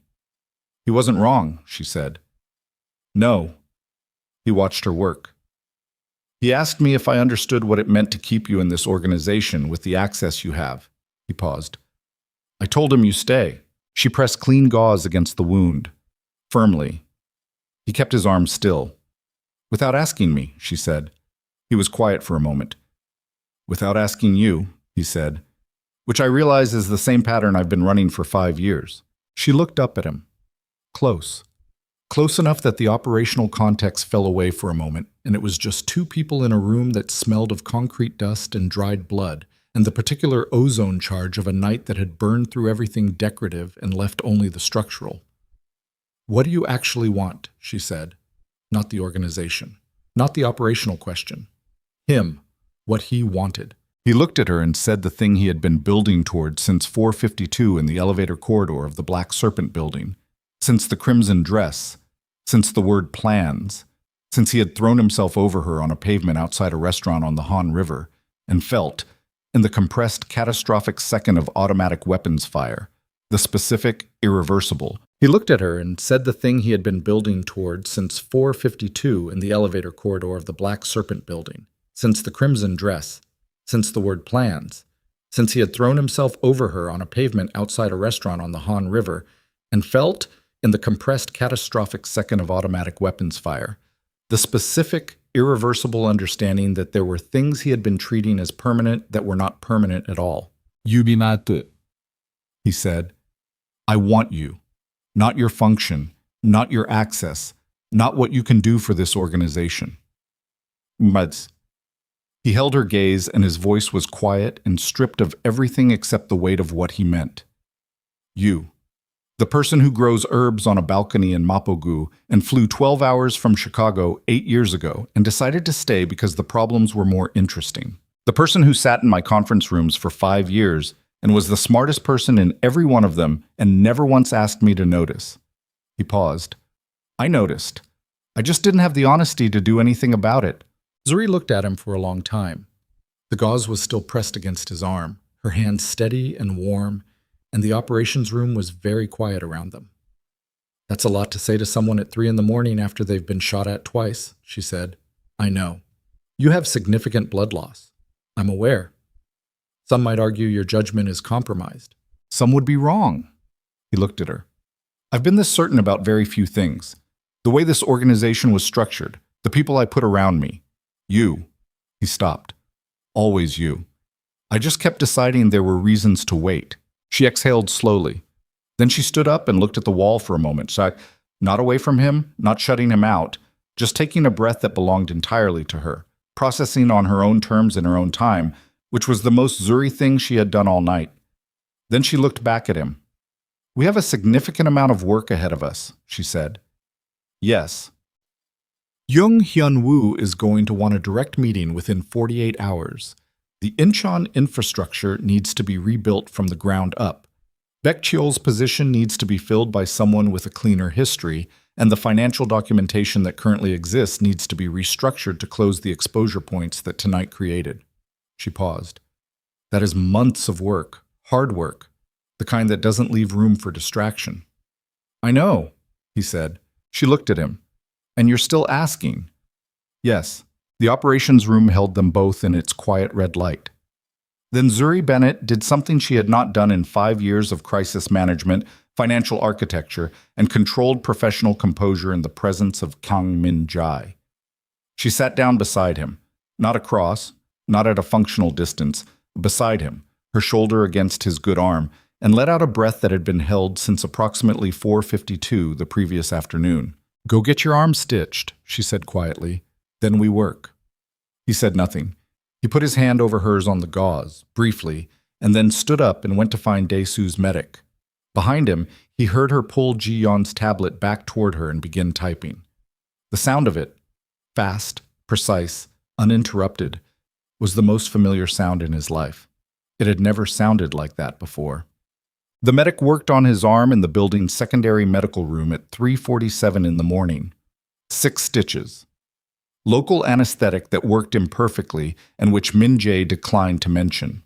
The medic was a young woman named Park Soo-yeon, who had been recruited from a Seoul emergency clinic 2 years ago and who worked with the brisk, slightly aggressive efficiency of someone who had strong feelings about patients who let wounds get to this stage before presenting them.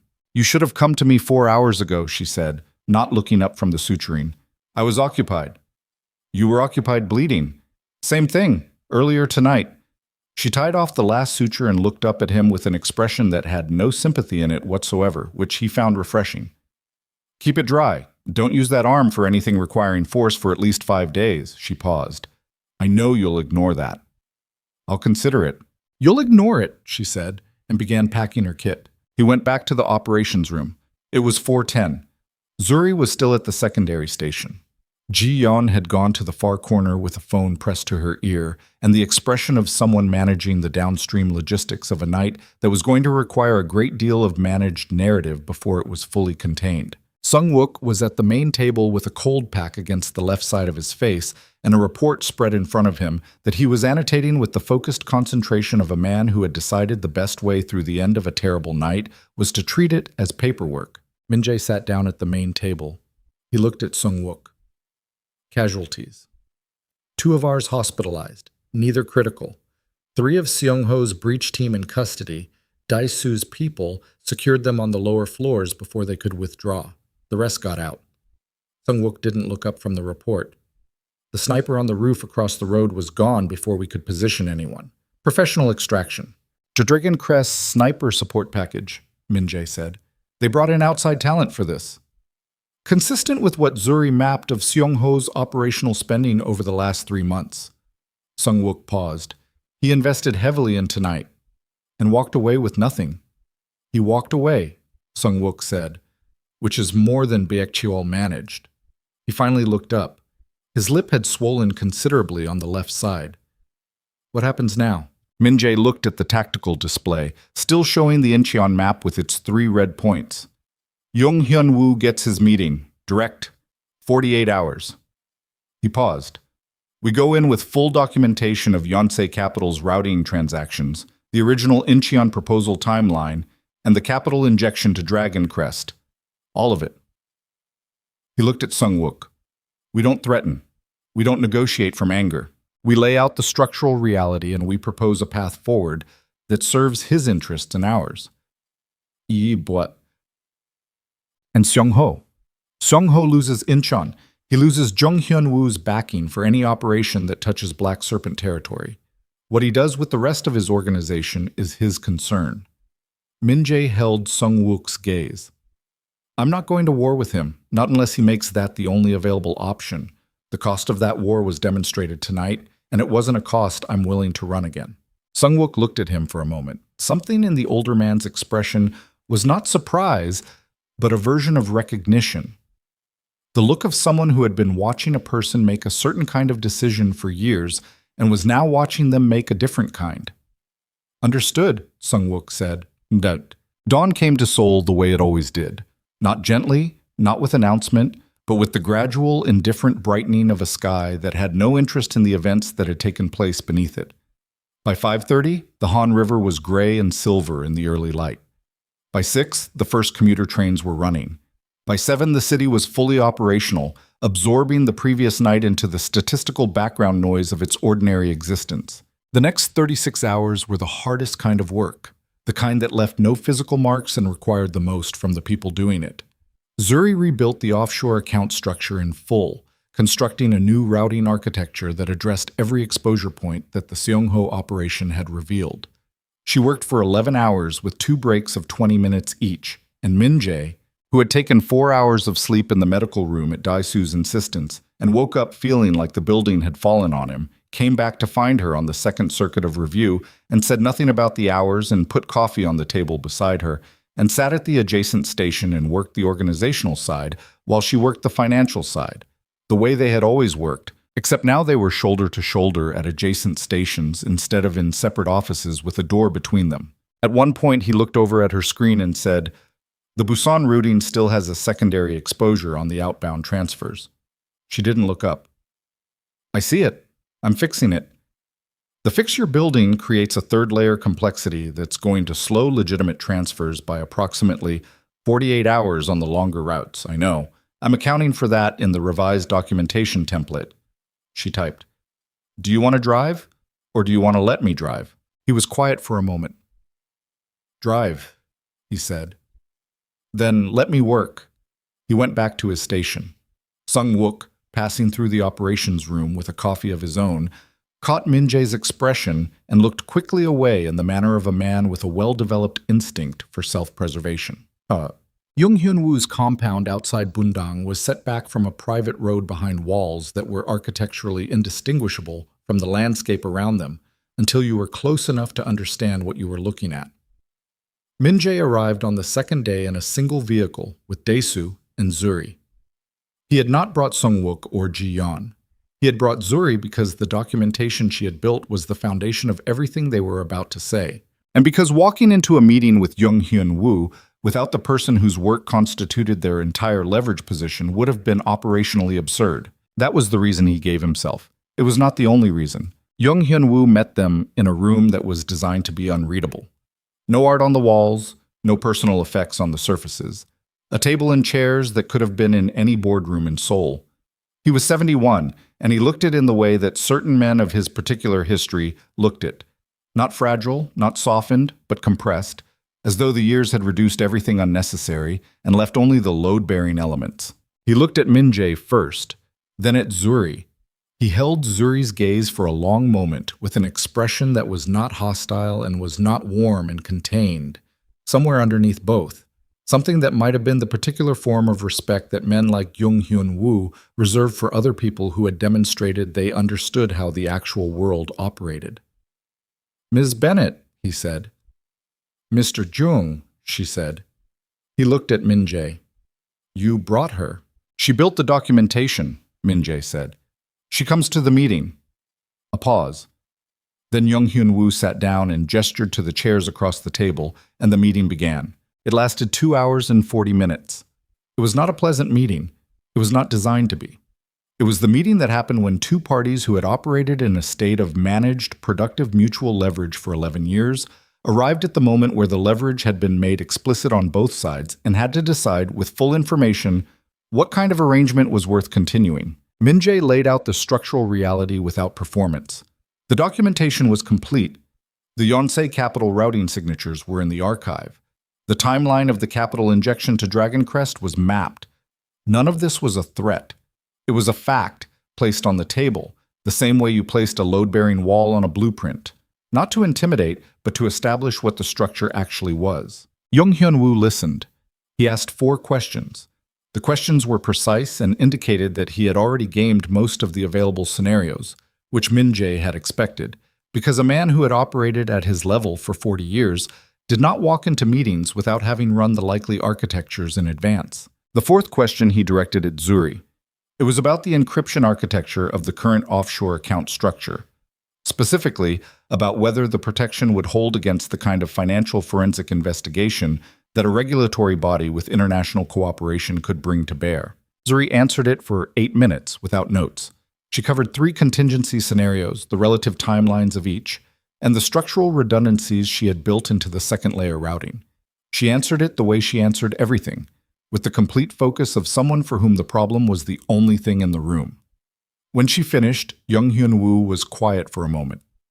"You built all of this yourself," he said. "Yes," she said. "Over how long?" "The original architecture, 18 months. The current version, modifications over the past 2 years," she paused. "The offshore protection layer, 3 weeks." He looked at her for a long moment, then at Min-jae. "You've been extraordinarily careless with this woman's talent," he said.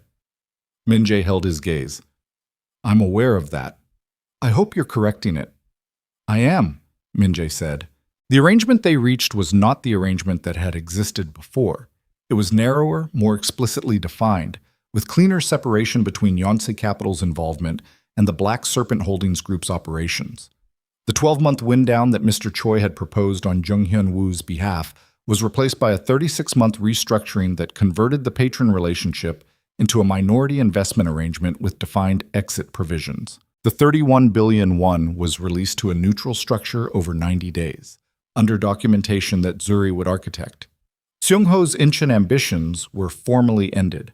Young Hyun-woo communicated this in the same tone he used for everything, which was the tone of someone issuing instructions that would be followed not because of threat, but because non-compliance was simply not a framework he operated within. As they were leaving, Young Hyun-woo stopped Min-jae at the door.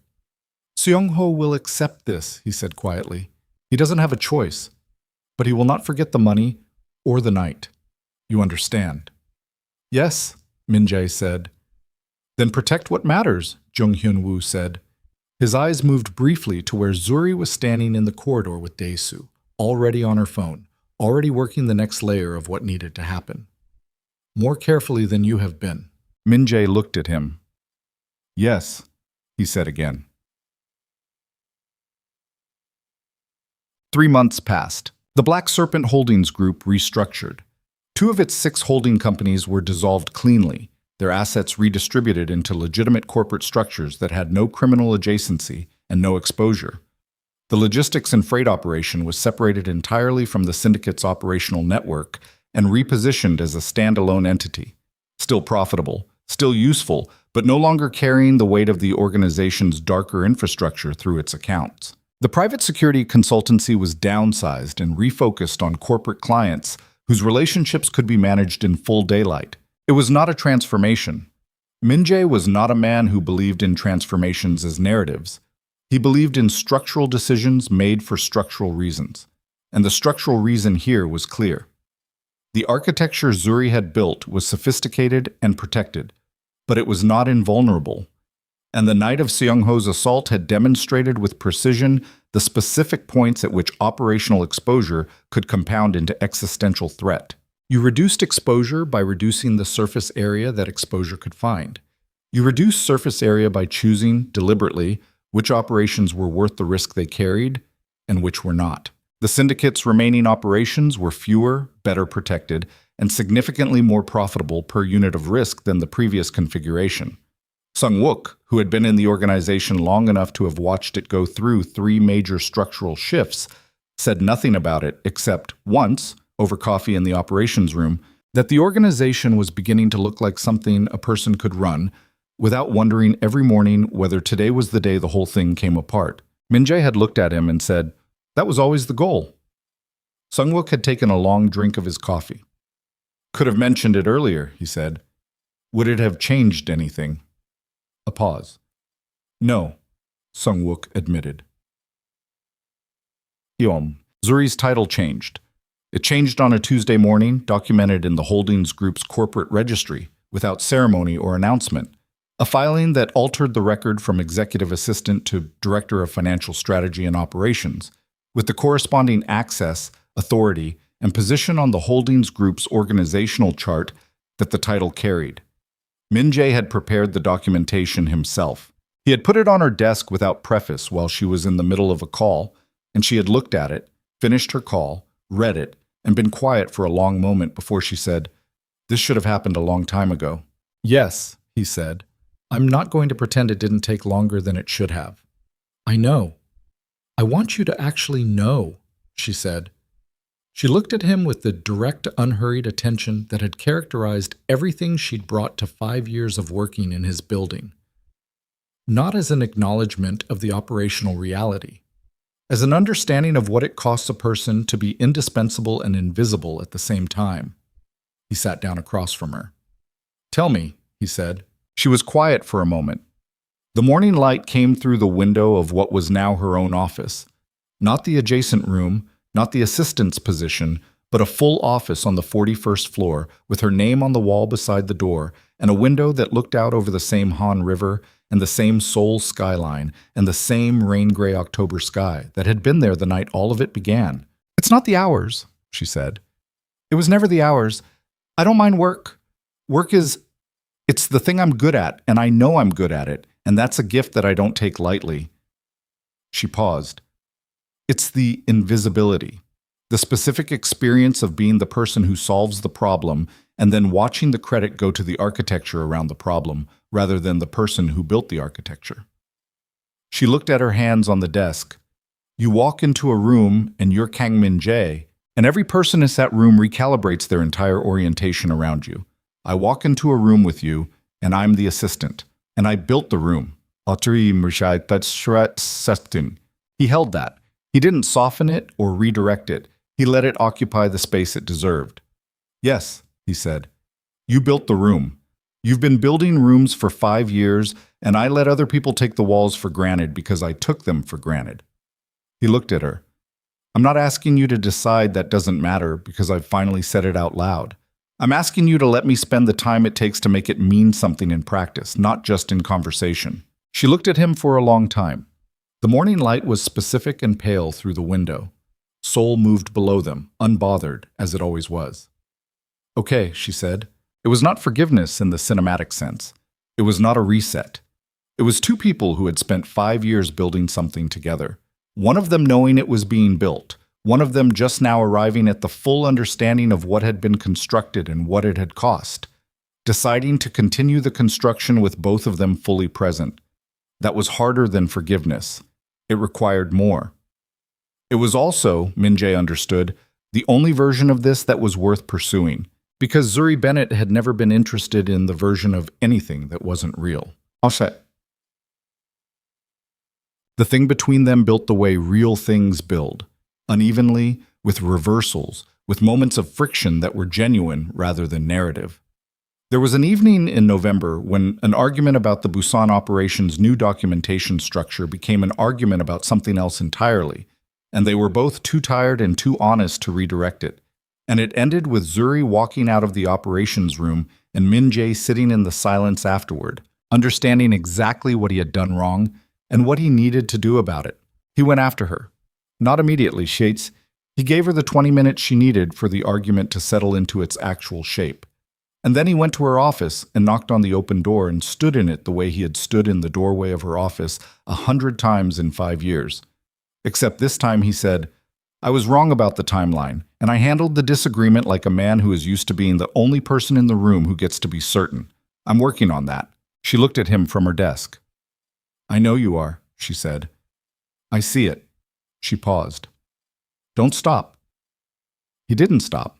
There was a Saturday in December when the city had its first real snow of the season, and neither of them had work that was urgent enough to override the particular quality of a Seoul morning with snow falling on the Han River. And they walked along the northern bank from Mapogu to Yeouido with coffee cups and without the specific ambient tension of people who were managing an unsettled situation. It was simply two people walking, and the ease of it, the uncomplicated physical presence of being beside her without a crisis between them, was something he hadn't known he was missing until he was inside it. She talked about Chicago. The winter there, the specific quality of Lake Michigan wind that no other wind resembled, her mother's kitchen, the brother in Atlanta who called too infrequently and texted too many memes. She talked about Northwestern, about the forensic finance professor who had first shown her the way money moved in the dark and how to read those movements the way a doctor reads the body's rhythms. She talked about the import-export job that had brought her to Seoul, and the moment she had understood, sitting in the back of a taxi crossing Hanam Bridge her second week in the city, that she was going to stay. Why? He said. She looked at the river. Because everything I'd been trained to find, the irregularities, the hidden structures, the places where the official account and the actual account diverged, was more visible here than anywhere else I'd been. Not because Korea is more corrupt, because the patterns were more legible to me here, like the city was speaking a language I'd been learning my whole life without knowing it. And then you applied to my company, he said. And then I applied to your company, she said, and discovered the patterns were even more interesting than I'd thought. He looked at her profile, snow light catching her face, and the Han River gray and wide behind her, and said, "I'm glad you stayed." She turned to look at him. Her expression was quiet and complete, and without the professional layering that had characterized so much of what he'd seen from her over 5 years. "So am I," she said, "even accounting for the parts that were terrible." "Especially accounting for those," he said, because it was true, and because she had earned the truth. Oh. On a Thursday evening in late January, 4 months after the night Seong-ho's breach teams had come through the gates, and Baek Cheol had gone off Mapo Bridge, and Mr. Choi had ridden the elevator to the 43rd floor with instructions from a man who had finally miscalculated the nature of what he held. On that ordinary Thursday evening, Zuri Bennett was at her desk on the 41st floor, finishing a restructuring document for the Holdings Group's new Busan subsidiary, and Min-jae was in the adjacent office reviewing the quarterly performance of the freight operation, and the building was quiet around them with the specific quiet of a place that knew its own rhythms. At 7:43, she appeared in his doorway. He looked up. She was in her work clothes. Her hair was down. She'd taken it down somewhere in the late afternoon, which she sometimes did, and which he had stopped pretending not to notice. She was holding a file that she'd already finished reviewing, holding it the way she held things when the file was not the real reason she was in the doorway. "The Busan document is done," she said. "I know," he said. "You finished it 40 minutes ago. I heard you stop typing." She looked at him. "You listen for when I stop typing." "I listen for the rhythm of the whole floor," he said. "You're most of the rhythm." She was quiet for a moment. Something moved in her expression that was not the controlled professional composure, and was not the operational focus, and was not the exhaustion of a person who had been through what they'd both been through. It was something older and simpler and without armor. "Come home with me," she said. He looked at her across the quiet of their separate offices. 4 months of work and rebuilding and snow walks and arguments that resolved into something more honest than what had come before, and 5 years before that of the most important professional partnership of his life, and 1 night of a red dress and a restaurant and gunfire on a pavement by the Han River that had burned through every structure they'd both been hiding in and left only what was actually there. He closed the file on his desk. He stood up. "Yes," he said.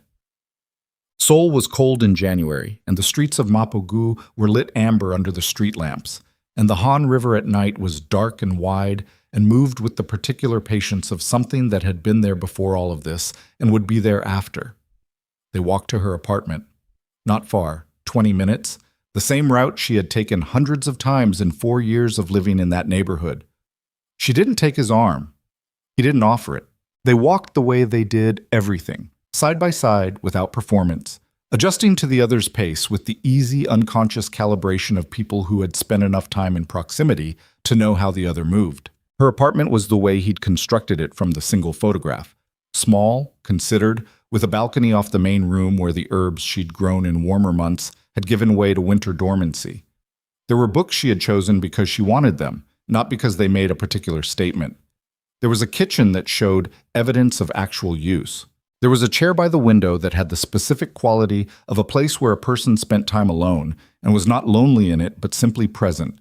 And he recognized that quality because he had a version of it in himself. And he understood now what it meant that they shared it. She made tea. Not because either of them particularly wanted tea, but because it was something to do with hands during the transition between the outside world and whatever this was. And they both understood that, and neither of them named it. They sat at her kitchen table. The tea was hot. The apartment was quiet. Through the window, the January sky was clear for the first time in weeks. Seoul's ambient light washing the lower clouds away and leaving something almost dark above, almost the real dark of a sky with stars in it. "Tell me something I don't know about you," she said. He looked at his tea. "I haven't had a personal conversation that lasted more than 30 minutes in approximately 6 years," he said. "Not because I don't want to, because I stopped knowing how." "You're doing fine," she said. "I'm following your lead," he said. "I've been following your lead for longer than I admitted." She looked at him across the table. "Tell me something else." "The first time I saw you solve a problem that I'd been treating as unsolvable," he said. "I went back to my office and sat for a long time and couldn't account for the feeling. I told myself it was operational satisfaction. It wasn't." "No," she said. "It wasn't." "When did you know?" he said. She wrapped both hands around her tea. "About you, or about myself?" "Either." She was quiet for a moment. "About myself, probably the end of the first year. I was on a call with the Busan team and you walked into the room and said something exactly right about a problem that had been running for 2 weeks, and I watched you say it and understood in a way I couldn't undo that I was in trouble." She paused. "About you. I didn't know. I hoped. There were moments where I thought I saw something, and then you would be exactly who you were at work, and I would tell myself I'd been projecting." "You weren't projecting," he said. "I know that now." "You knew it before now." She met his eyes. "I knew it when you sat down at my table in that restaurant," she said. "And I knew it when you threw yourself over me on the pavement. Not because it was brave. You're always brave. That's not what moved me." She paused. "Because for the first time in 5 years, you weren't making a calculation. You just moved. And that was the most honest thing I had ever seen from you." He looked at her for a long time in the January quiet of her kitchen, with the amber streetlight coming through the window and the Han River somewhere beyond the buildings, patient and indifferent and permanent in all the ways that the human things happening beside it were not. "I'm still learning how to not make a calculation," he said. "I want you to know that. It's going to be imperfect." "I know how to work with imperfect," she said. "I've been doing it for years." He reached across the table. Not a dramatic gesture, just his hand, open, on the table between them. She looked at it. Then she put her hand in his, and the kitchen was warm, and the tea was cooling, and outside the city continued its enormous, indifferent life, and Zuri Bennett and Kang Min-jae sat at a table in Mapogu, and were, without calculation and without performance, and without the architecture of 5 years of professional distance between them, simply present with each other, which was, in the end, the most difficult thing either of them had ever done, and the most worth it.